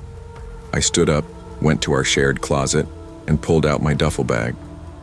I packed what I needed, my scrubs, toothbrush, my favorite hoodie, and the little framed photo of me and Amanda from high school graduation. David stirred a little but didn't wake up. I texted Amanda, "Can you come get me?" She responded in seconds, "Be there in 30, you okay?" Not really, but I will be. I left the key on the kitchen counter. Amanda drove me back to her place in Clovis. She had a small apartment above a coffee shop with 2 cats and a balcony that faced a parking lot. It wasn't much, but it felt like peace. We didn't talk much on the ride. I think she could tell I was trying not to cry. When we got there, she made me tea. I sat at the little kitchen table while one of her cats curled around my ankle. "Do you want to talk about it?" she asked. I shrugged. I thought he was different. "They always seem different at first," she said gently. I told her about the messages, the girl, the gaslighting, the way he always turned things around so I felt like I was the one with the problem. She didn't interrupt. She just let me talk. It took 2 hours, but I said everything I needed to say. Afterward, she handed me a blanket and said, "You don't have to go back. Not ever." It's been 9 months since that night at the 7-Eleven. I live in my own place now, tiny, but mine. I still work at the pharmacy. I adopted a rescue dog named Junie, who follows me from room to room like a shadow. David texted once, just a "hope you're doing good." I didn't answer. Sometimes I still get flashes of that night, the girl's smug smile, the way I looked in that mirror, so small and unsure. But I don't feel small anymore. I learned that love isn't supposed to make you doubt yourself. It isn't supposed to make you feel crazy or insecure or like you're always begging to be heard. Real love is quiet and solid. You don't have to chase it. I don't know who David is texting these days, or what girls he's making feel like they're too much. But I'm not her anymore. You don't owe anyone your silence to keep the peace. Love that costs you your self-worth isn't love. It's control in disguise. Learn to walk away even when your voice shakes, especially then. You never really notice how loud a fridge hum is until you're sitting alone at a 7-Eleven past midnight, staring at a row of jerky packets and trying not to think about your life choices. That was me, last winter. My name's Naomi Archer. I'm a freelance editor, part-time cashier, and full-time trying to make it work type. After my ex Jacob and I split in the fall, I lost our apartment. It had this charming little rooftop view and rent that made me feel like I was being politely mugged every month. I couldn't afford it alone. So I moved into a basement studio off Sandy Boulevard and picked up an evening job at a 7-Eleven in Portland. It wasn't the worst place to work, just your standard gas station convenience store, tucked between a weed dispensary and an old strip mall that hadn't been fully leased out since the Bush administration. The manager, Carla, was one of those no-nonsense women who could run the place with a baseball bat if she had to. Most shifts were quiet, just a few regulars, junk food scavengers, and folks grabbing vapes or lotto tickets on the way home. But on February 17th, things started to feel off. It was around 6:15 p.m. The sun was already down, that dusky blue bleed over the pavement. I noticed a man standing outside by the Redbox kiosk.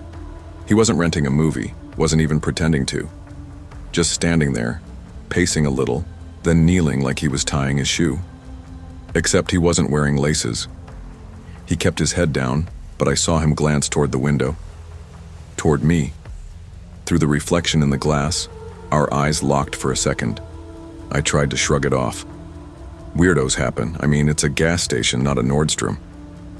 Around 8:30, he came inside. I said, "Hey, evening." Nothing. He didn't answer.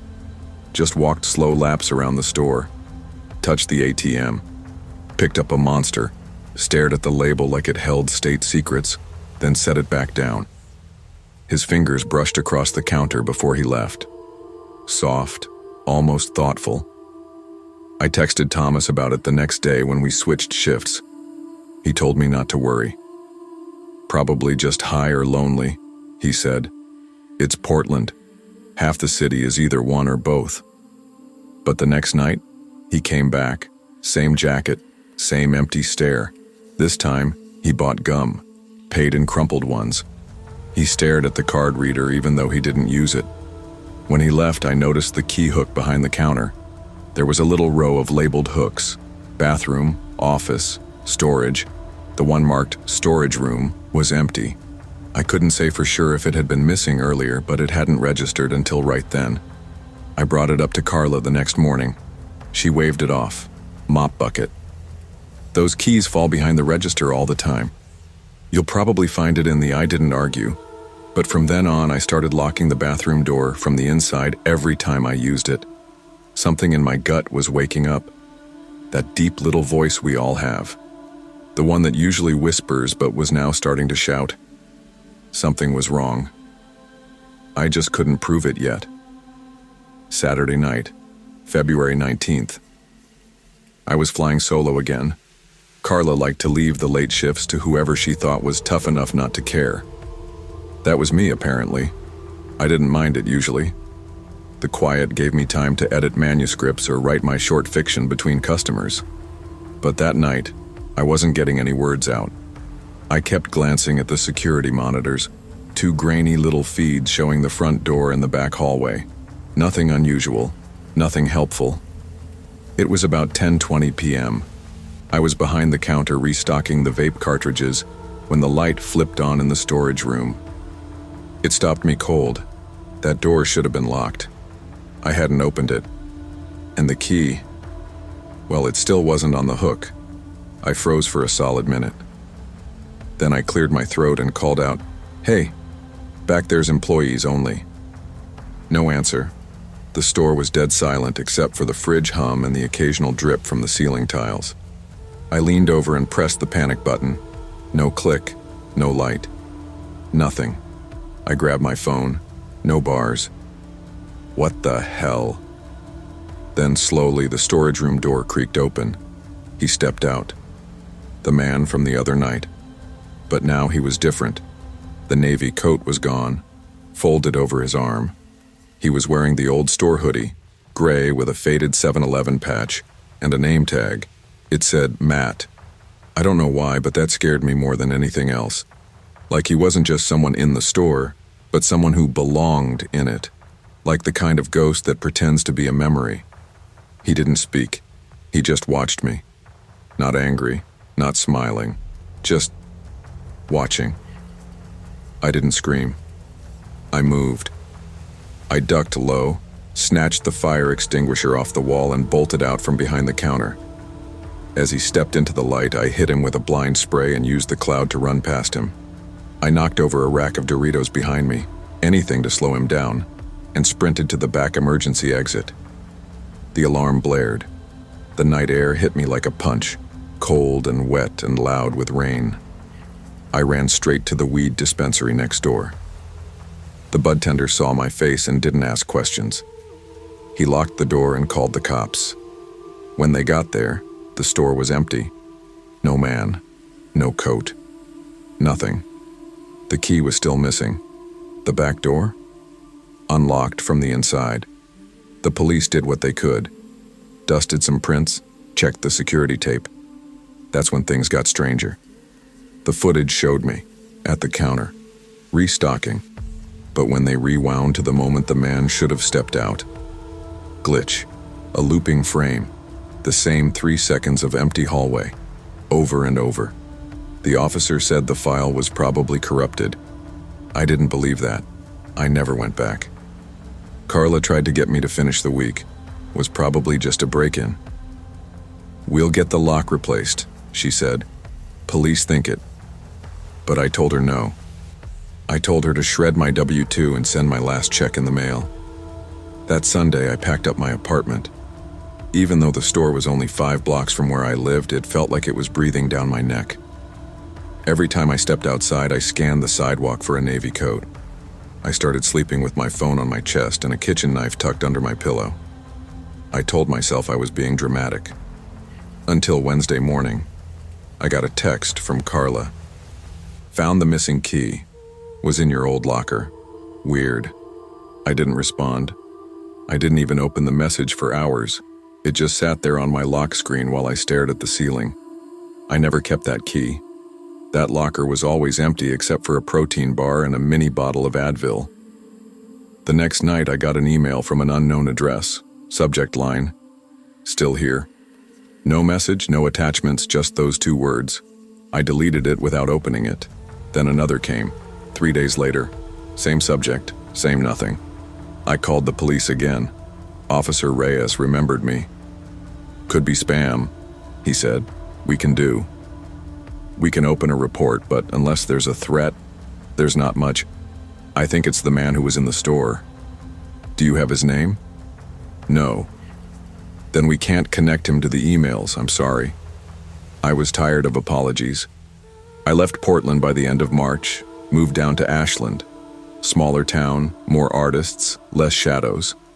I found a studio above a bakery, took a gig editing grant proposals for a nonprofit. I told no one I was leaving. The emails kept coming for a while. Once a week, then every other week.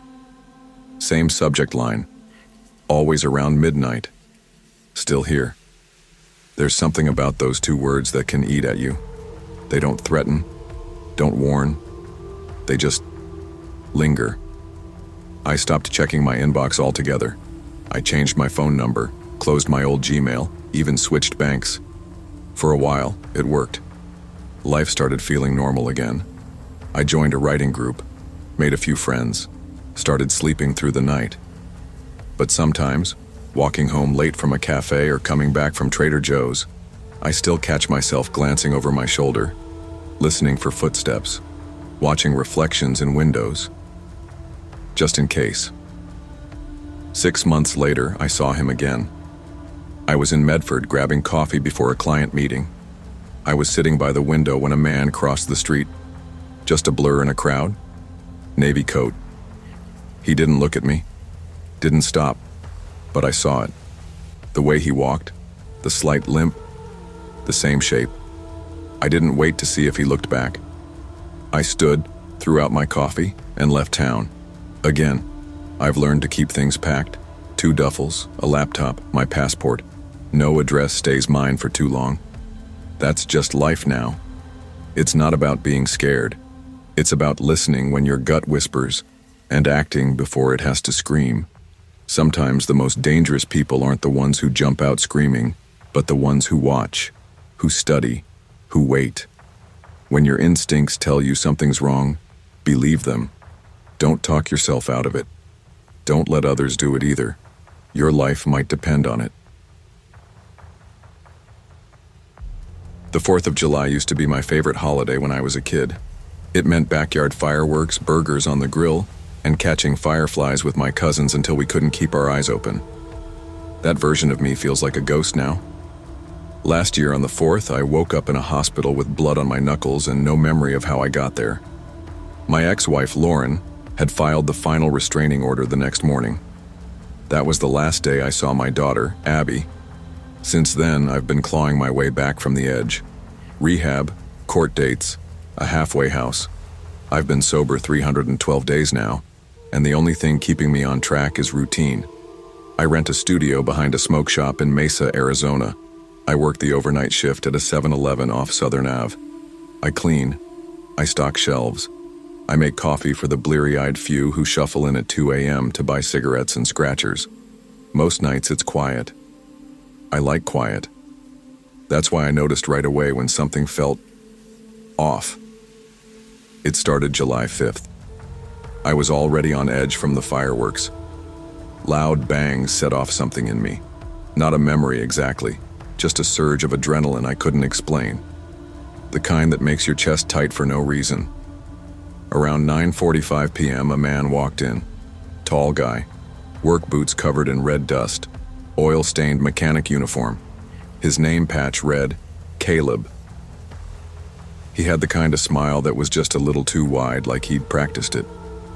"Busy night?" he asked.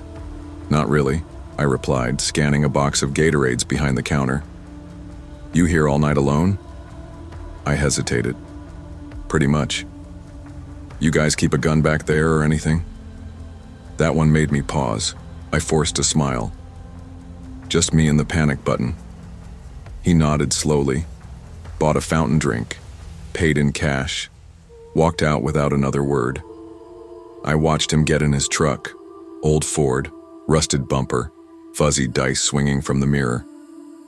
I've dealt with weird customers before, meth heads, drunks, lonely guys with too much time and not enough therapy. But something about Caleb stayed in my chest, like smoke that wouldn't clear.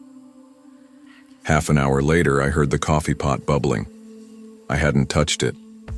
When I walked over, a pack of gum was gone from the counter.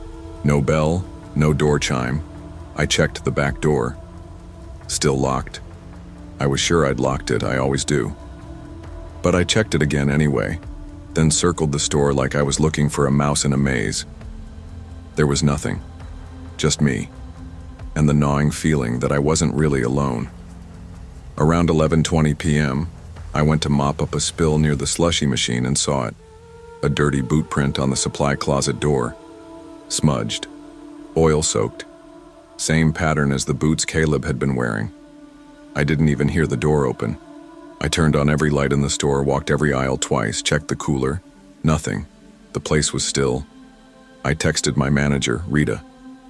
"Someone's messing around, just a heads up." She didn't reply. Not unusual. Rita kept her phone off half the time and smoked cloves behind the dumpster during breaks like the store was a burden she tolerated. I tried to settle back into my routine, but I couldn't stop checking over my shoulder. The clock crawled. The AC buzzed. Every little beep from the microwave felt like a scream. Then at 1:35 a.m., the bell rang. A girl walked in, maybe 17, blue hoodie, torn leggings, eyes like she hadn't slept in days. I straightened up. "You okay?" She didn't answer. Just walked up to the counter and whispered, "Is there somewhere to hide?" I was about to ask more when Caleb's truck pulled into the lot. The girl saw it and bolted behind the counter, crouching below the register. "Don't let him see me," she whispered, shaking. Caleb walked in slow, empty-handed, smile gone. "You see a girl come in? Hoodie, maybe nervous. Said she needed a ride." I shook my head. "Nah, no one since one." He stared at me for a long time. "She lies. Don't let her fool you." Then he walked out. The bell above the door felt like a warning shot. I reached for the phone. I called 911, told them a young girl came in, seemed terrified, said she was being followed. They promised to send someone. 20 minutes passed. No one came. The girl sat behind the counter, knees to her chest. I offered her a bottle of water, which she took without speaking. She looked so small crouched there, like a kid hiding during a school lockdown. "My name's Daniel," I said. "Casey," she whispered. I asked if she wanted to call someone. She shook her head. "He's not my dad," she said finally. "He tells people that, but he's not. He's been showing up places, stores, my school. My mom thought he was just some handyman." She paused, looked around like she didn't trust the walls. One night I woke up. He was standing over me. Said I owed him something. I sat back.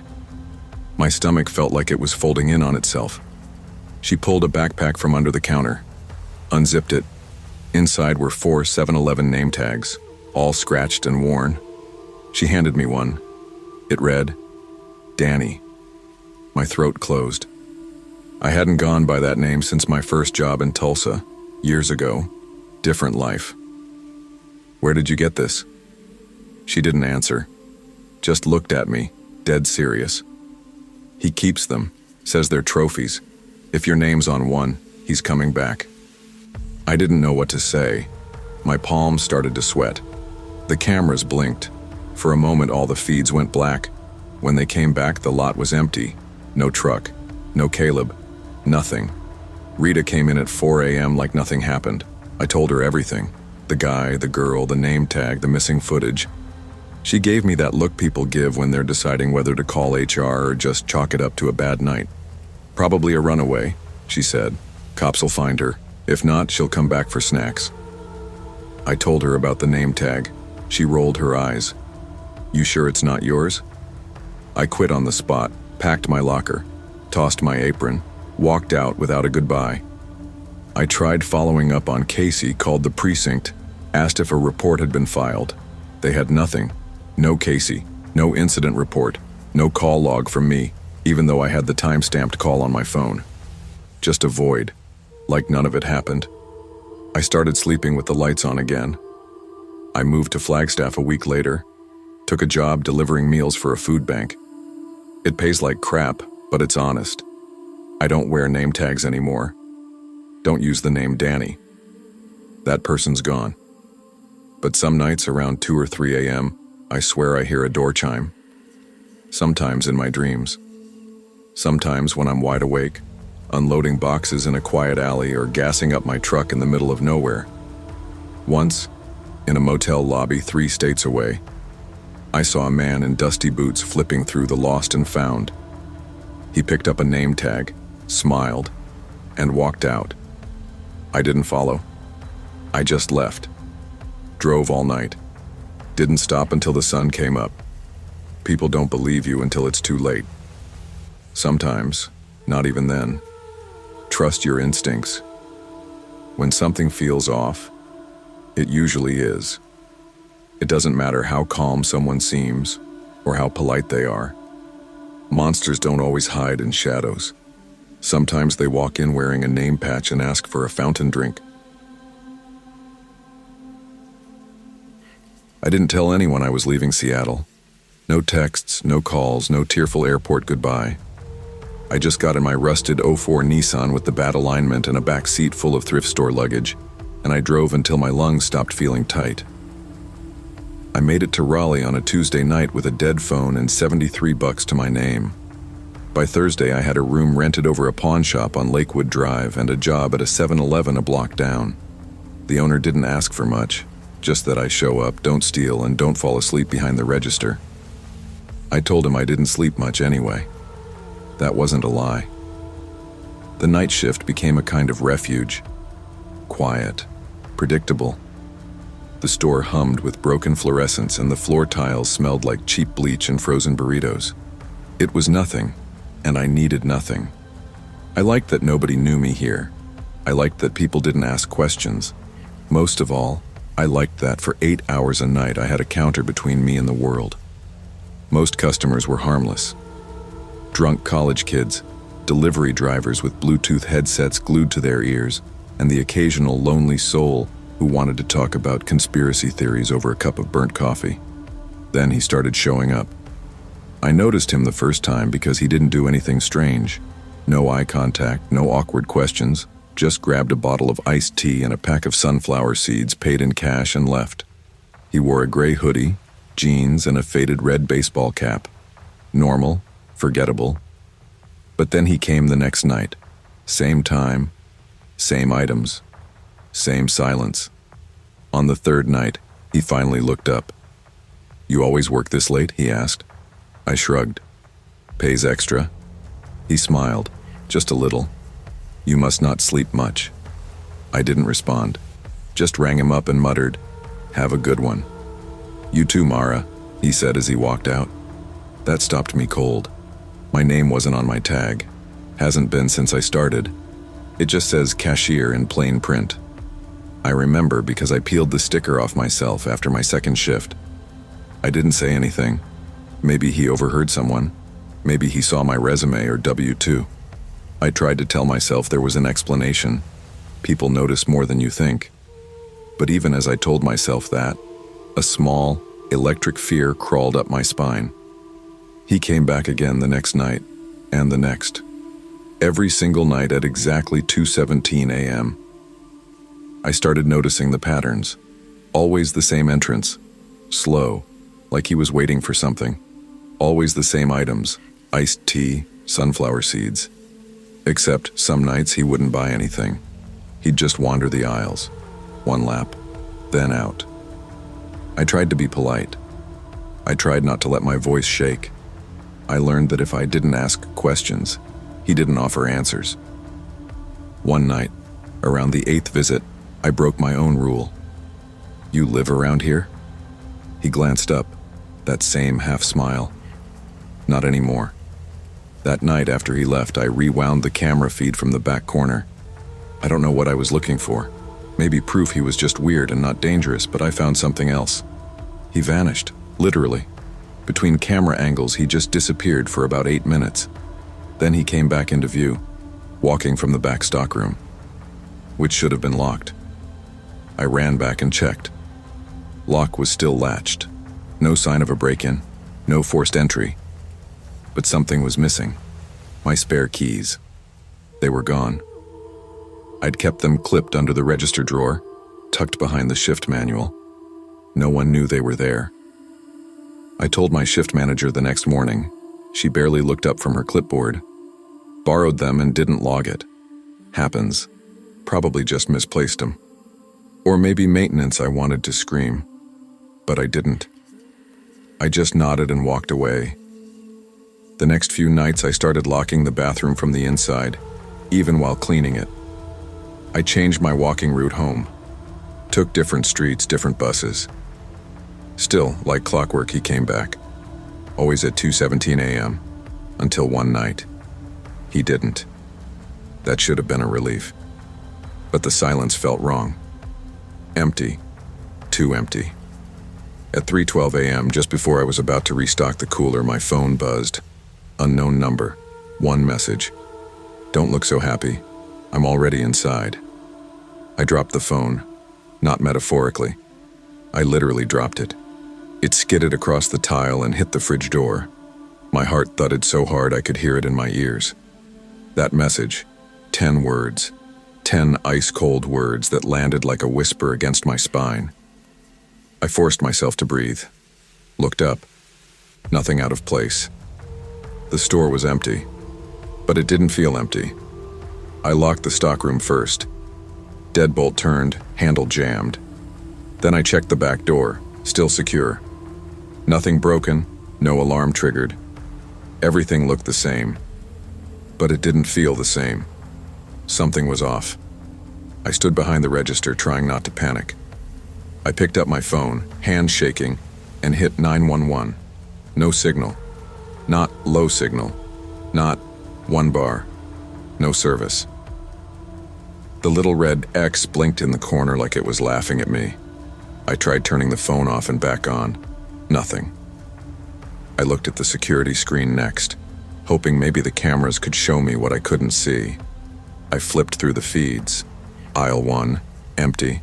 Aisle 2, empty. Back cooler, nothing. Bathroom hall, dark. Then I saw it. Feed 4, top shelf of the cleaning supply aisle. Tucked behind a row of detergent boxes was a red baseball cap. I hadn't seen it there earlier. I would have noticed. I cleaned that shelf just after midnight, but there it was, sitting like it had always belonged there. I grabbed the fire axe from the emergency box mounted by the cooler. I'd never touched it before.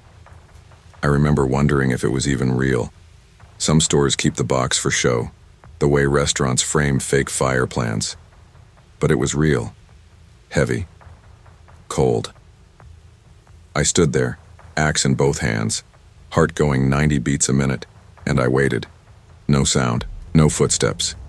Just the buzz of the soda machine and the click of the cooler fan. I didn't wait long. The vent above aisle 3 made a soft clink, just once, like metal shifting against metal, like something being unscrewed. I didn't think. I ran, straight for the emergency exit. Alarm blared the second I shoved the door open. I didn't care. I flew across the lot barefoot, left my shoes behind the counter, pounded on the glass of the subway next door until one of the guys cleaning the slicers let me in. He looked at me like I was crazy. I felt crazy. The police showed up 20 minutes later. They searched the 7-Eleven top to bottom. Nothing. Not a footprint, not a fingerprint, nothing out of place. But when they checked the security feed, those same cameras I'd watched just minutes before, they told me the footage was corrupted. Said the feed froze from 2:11 to 3:34 a.m., an entire blackout. Clean. They said maybe it was a system bug, maybe a storm interference. There hadn't been a storm. I told them about the hat. They didn't find it. I told them about the message. By the time I showed them my phone, the message was gone. No record. No log of an unknown number. Just an empty inbox and a full dose of humiliation. They left. Told me to lock the doors early if I felt unsafe. I didn't go back to that store, not even to collect my last check. I moved 2 weeks later, didn't give notice. Just packed my suitcase, changed my number, and took a bus 2 towns over. Found a room above a dry cleaner and took a job restocking shelves at a 24-hour pharmacy. Day shifts only.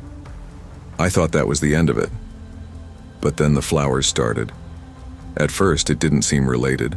A bouquet of lilies left outside my door in a plain black vase. No note. No card. I assumed it was a mistake. Maybe for the tenant before me. I left them out on the curb. Then it happened again. Different flowers. Roses this time. Delivered in the middle of the night. Always placed directly in front of my door. No footsteps in the hall, no camera footage. Just there. I found out later that 3 other women working night shifts at nearby 7-Elevens got the same deliveries. One of them had her apartment broken into. Nothing stolen, just her spare keys missing. Another was found unconscious in her hallway. No signs of struggle, but her phone was flushed down the toilet. None of us got answers. The police reports went nowhere. Surveillance cameras were always either disabled, corrupted, or under maintenance at the time of the incidents. We weren't believed. One manager told a reporter we were just spreading rumors. But we knew. Whatever he was still watching. I started using a burner phone, one that I keep off unless I need it. I changed my name on every online account, moved again, didn't leave a forwarding address, and still, some nights, at exactly 2:17 a.m., the doorbell rings once. Just once. When I check the peephole, nothing. No one on the stairs. No shadows in the hall. But always, a bottle of iced tea sitting on the doormat. Same brand, same condensation beating down the side. Unopened. Waiting. I don't touch it. I don't sleep after those nights either. You want to know what haunts me most? It's not the message, not the flowers, not even the red cap behind the detergent boxes. It's the way he said my name that first time. So casually. Like he'd always known it. Like he was just waiting for me to remember his face. I don't leave the iced tea there anymore. The first few times I just stared at it through the peephole until sunrise. Then I started kicking it down the stairs, hard, sending it bouncing off the walls into the street. I once left it sitting on the steps to see if anyone came back for it. They never did. It's always fresh. Always cold, like someone places it just minutes before I wake up, or just before the bell rings. I don't have a doorbell, that's the worst part. My building doesn't have one. It's an old place converted from a row house into split rentals. The buzzer panel's broken, and the mail slots jammed shut. But at 2:17 a.m., the chime always comes. Clear, metallic, unmistakable. Like an old school bell or the one above the 7-Eleven door. That sound is inside me now. etched into my nerves. I hear it sometimes in my dreams. Not loud, not even alarming. Just there, like a presence watching from the end of a long hallway. I keep moving. I don't stay anywhere more than 6 months now. I work cash jobs when I can get them. Nothing with name tags.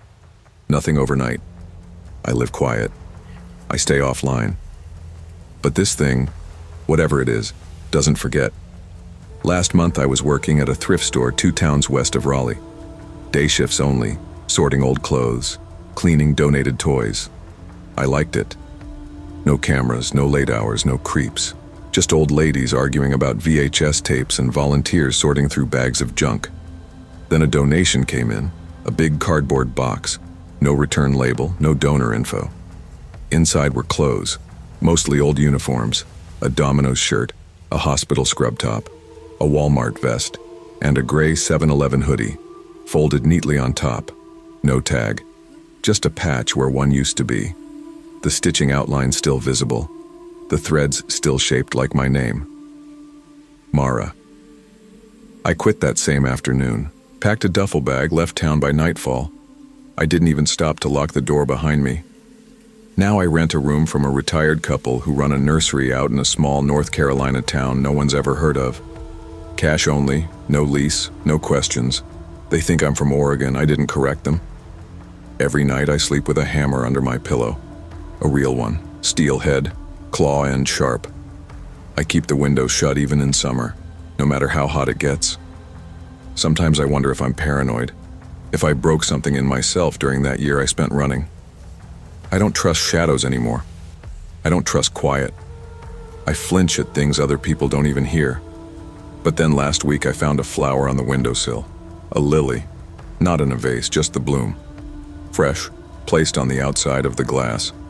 I never told anyone where I moved. Never gave the new address to a soul.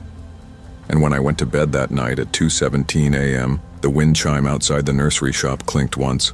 Just once. Not a breeze in sight. You can run from the past. You can change your name, your job, your hair, your city. But what's watching you, what truly knows you, doesn't need a map to find its way back. Evil doesn't always come in the form of monsters or killers. Sometimes it's quieter. It watches. It waits. It learns your patterns. It doesn't chase you down screaming. It lets you settle. Then knocks once at 2:17 a.m. We live in a world that tells women not to overreact, not to jump to conclusions, not to make noise when something doesn't feel right. But the moment you doubt your own fear, that's the moment something slips through the cracks. So trust your gut, change your locks, take the long way home. And when the bell above the door rings in a place it shouldn't, don't wait to see who walks in, because sometimes they were already inside. I never imagined I'd work at a gas station again, especially not one with fluorescent lights and endless rows of Slurpee machines. But after everything in 2020, discovering my ex was siphoning money from my bank accounts, finding hidden cameras in the bathroom vents of our apartment, I swore I'd never go back. Then custody court costs hit, lawyer fees stacked up, and suddenly I needed a job, fast. The night shift at a 7-Eleven on Parker Road in Aurora, Colorado, offered something I could afford and work while I handled hearings. I told myself it was temporary. My ex's name was Riley Quinn. That's still me.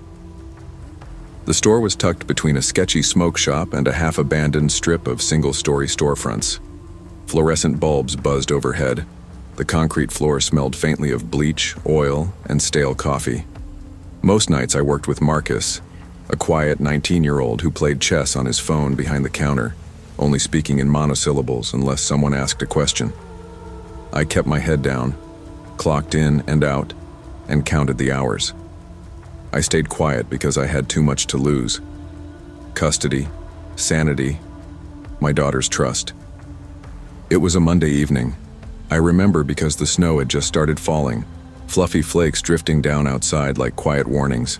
I clocked in at 5:55 p.m., greeted Marcus with a nod, and got to work stocking the rolls and sweeping coffee grounds off the floor.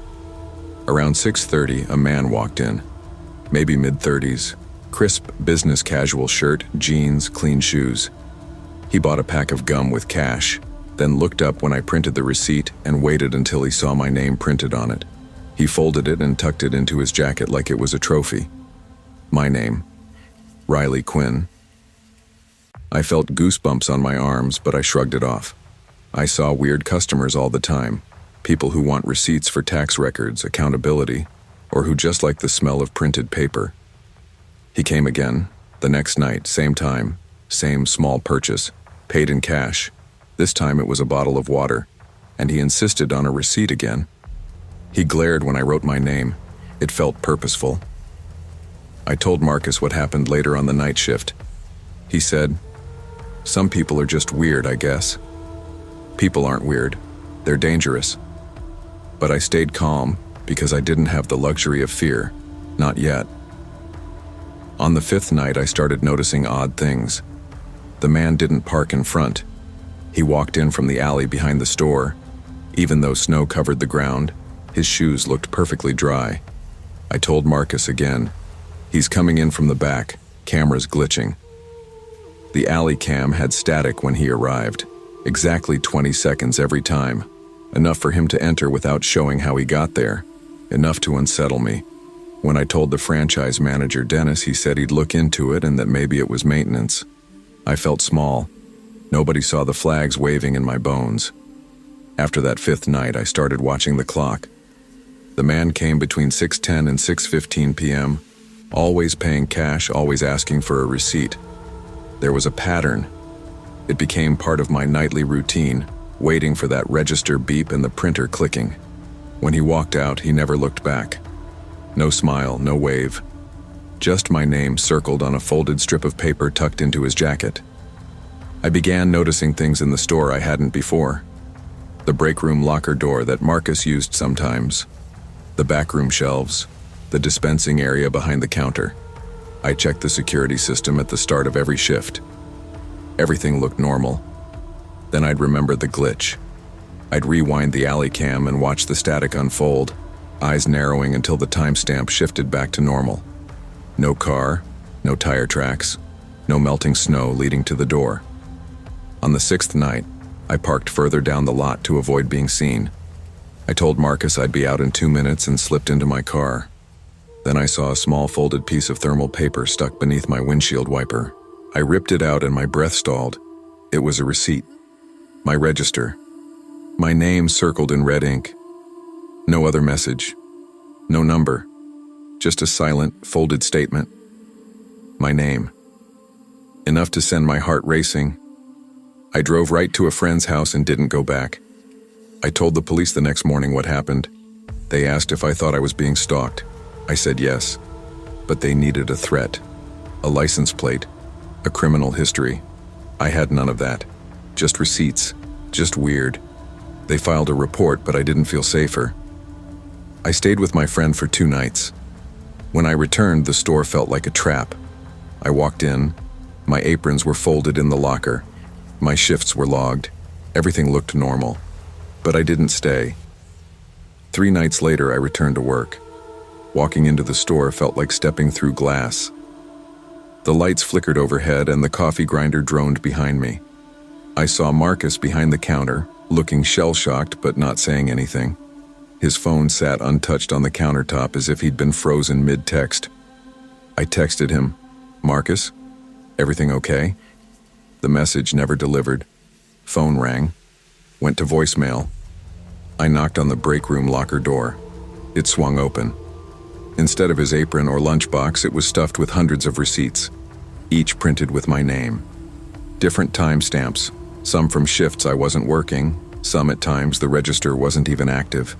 And at the bottom, scribbled in shaky all caps, one name, one shift, one witness. Every paper felt like a beating heartbeat in my palm. The receipts smelled like fresh thermal ink and dread. I backed away, dropped them into my locker, and called 911 again. This time I demanded it was stalking. An officer came out. They took photos, bagged the receipts as evidence, interviewed me into dawn. But Marcus, he was gone. His phone pinged last near an abandoned laundromat a mile from the store. His sneakers found, size 10, muddy, by a drainage pipe. He'd vanished. I stayed at the station as long as I could before calling my friend to pick me up. I signed out for the night, left behind my apron and my locker key. I quit that same evening, grabbed coffee on my way out of Aurora, but didn't stop. Headed north to Utah, to somewhere I could breathe again. I told no one where I went.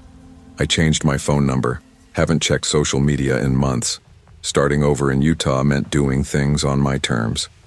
I rented a small room above a laundromat next to a diner, cash only, no lease. I took a part-time job shelving books at a community library. Quiet, safe, no name tags, no receipts, no strangers paying cash and staring at the ink.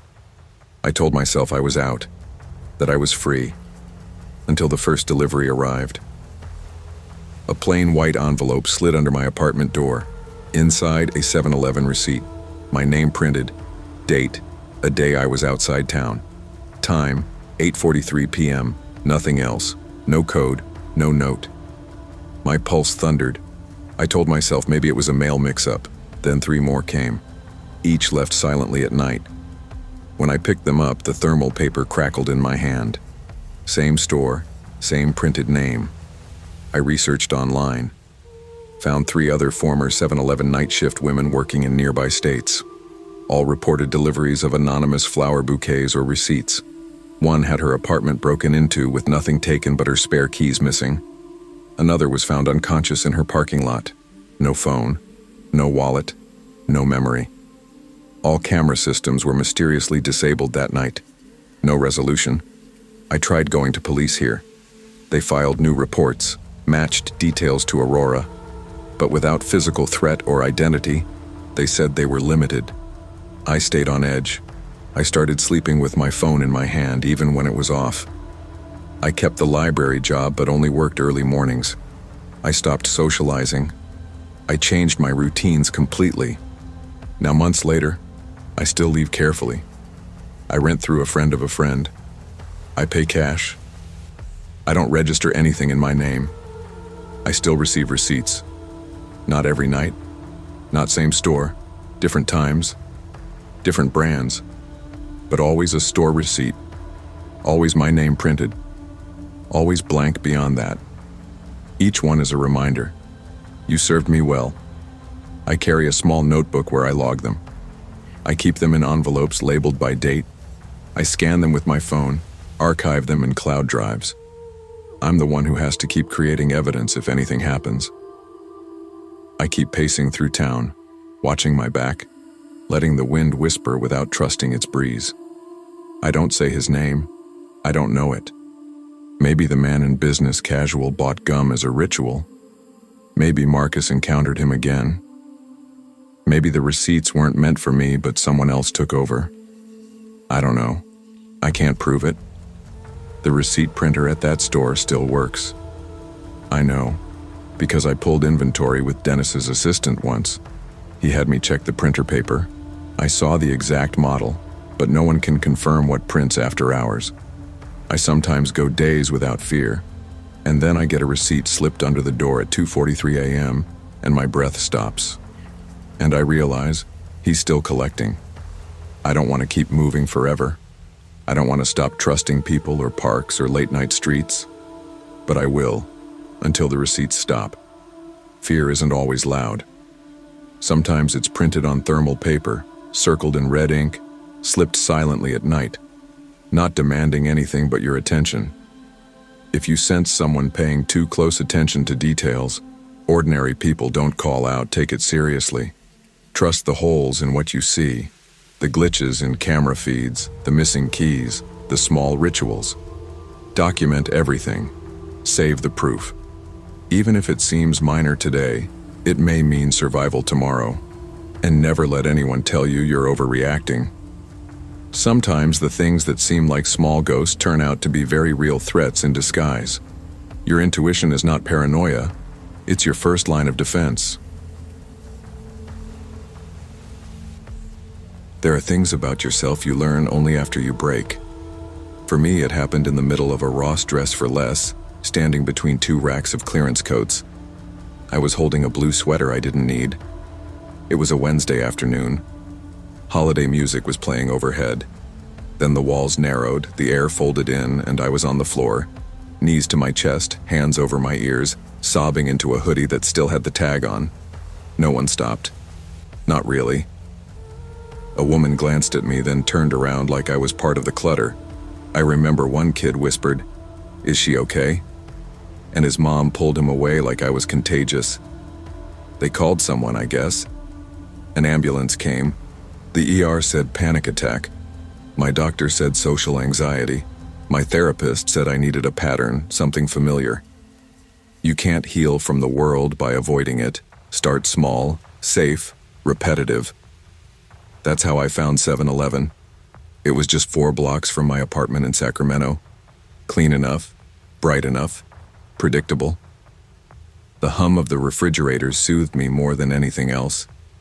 Every evening around 7:15 I'd walk there, buy aloe water, sometimes a protein bar, sometimes nothing. I'd linger in aisle 3 and look at the same gum packs, letting the buzz of electricity remind me that I was still here, still functioning. It wasn't glamorous, but it was peace. I didn't need to talk to anyone, and that made it perfect. Until one night I heard, "You always buy that same drink." I turned. There was a man behind the counter, short beard, soft eyes, late 30s. His name tag said Greg. He had a smile that looked practiced, like he used it to calm people down. "It's calming," I said before I could overthink it. "Routine helps." He nodded like he understood. "I get that." It was the first conversation I'd had with a stranger in weeks. Greg was just there one night, like he'd always been part of the building. The next night he waved at me when I walked in. The night after that, he slid me a free muffin and said, "You look like you could use a little sugar." I laughed. It felt strange to laugh with someone whose last name I didn't know. But something about him was gentle, like he'd been through something too. Over time, he became part of my routine. He didn't pry, not at first. Mostly he made small talk while I paid. Once he asked if I liked journaling. I said I used to. The next night he handed me a tiny leather notebook. "For thoughts that feel too heavy," he said. I thanked him. I didn't open it, not right away, but I kept it in my backpack like a lucky charm. A few nights later his questions started shifting. "You live around here, right?" he asked, casual. "Just a few blocks," I said without thinking. "You ever come in earlier in the day?" "No, just evenings," I answered. "You always come alone?" That one landed a little harder. I smiled to hide the static in my chest. "Yeah, just me." He nodded and changed the subject, but I walked home with my hands clenched in my pockets that night. My steps felt too loud, the lights too dim. I double-locked the door when I got back to my apartment. I told myself I was being paranoid, that Greg was just a nice guy with no filter. I didn't know then how wrong I was. The next evening I went to the store like always, but Greg wasn't there. Behind the counter was a kid in a black beanie, name tag that said Raul. Probably 20. He looked new. I felt a weird kind of disappointment. I didn't realize until then how much I had built Greg into my ritual. I bought my aloe water and stood awkwardly at the counter. I finally asked, "Hey, where's Greg?" Raul blinked. "Who?" "Greg," I said. "The guy who usually works at night. Beard, polite, kinda quiet." Raul stared at me for a second too long. "Greg doesn't work here." I almost laughed. "What do you mean?" "He was here like every night this week." He shook his head. "He used to. He got fired a few months ago, like way back. He wouldn't leave. Just kept showing up, standing behind the counter. Took his name tag when they let him go. Management had to change the lock code." My mouth went dry, but he served me, took my card, talked to me. Raul frowned. He shouldn't have had register access. No one's seen him since December. I left without saying anything else. My knees felt weak as I walked home. I went straight to the backpack where I kept the notebook. I opened it for the first time. Inside, page after page, 28 in total, were handwritten notes. Lena, 7:14 p.m., blue hoodie. Looked sad. Lena, 7:17 p.m., smiled, asked about almond milk. Lena, 7:19 p.m., said she lives close. Alone? There were dates, times, mood annotations, and at the very back, folded between 2 pages, was a photo. A photo of me, taken from behind, loading a dryer in my apartment building's laundry room. I dropped the notebook. My hands were shaking. I locked every window. I didn't sleep that night. I went to the police the next morning. I handed over the notebook, showed them the picture, told them about Greg, if that was even his real name. They filed a report, took photos, said they'd look into it. That was it. He didn't threaten you, the officer said, almost apologetic. Prosecute unless it escalates. This kind of thing's hard to. I felt my insides cave. How much worse does it need to get? They said they'd patrol the area. No promises. I didn't go to 7-Eleven that night, or the night after. But on the third night I gave in. I needed something familiar. I needed to feel like the world hadn't shifted entirely off its axis. I walked in, hood up, heart racing. The store looked the same, maybe too much the same. My aloe water was already on the counter. I froze. No one was behind the register. No one else was in the store. I turned in a slow circle, dread rising like floodwater in my chest. Then I looked at the scratch ticket machine. Its screen, normally showing jackpots, was dark, except for one line typed in bold white letters. Routine helps. See you soon. I don't go out after dark now, not alone, not even for water. I moved apartments 3 weeks later. I didn't tell the landlord why, just said I needed to be closer to the train line. That was a lie. I needed to feel like I could disappear if I had to. I haven't heard from Greg, or whatever his real name is, but sometimes I find little signs that he might still be nearby. A receipt for aloe water folded and placed under my doormat. The same notebook, blank, left in my mailbox, even though it's locked. A message scribbled in chalk near the alley behind my new building. Some routines are hard to break. I still see a therapist. I'm on meds now.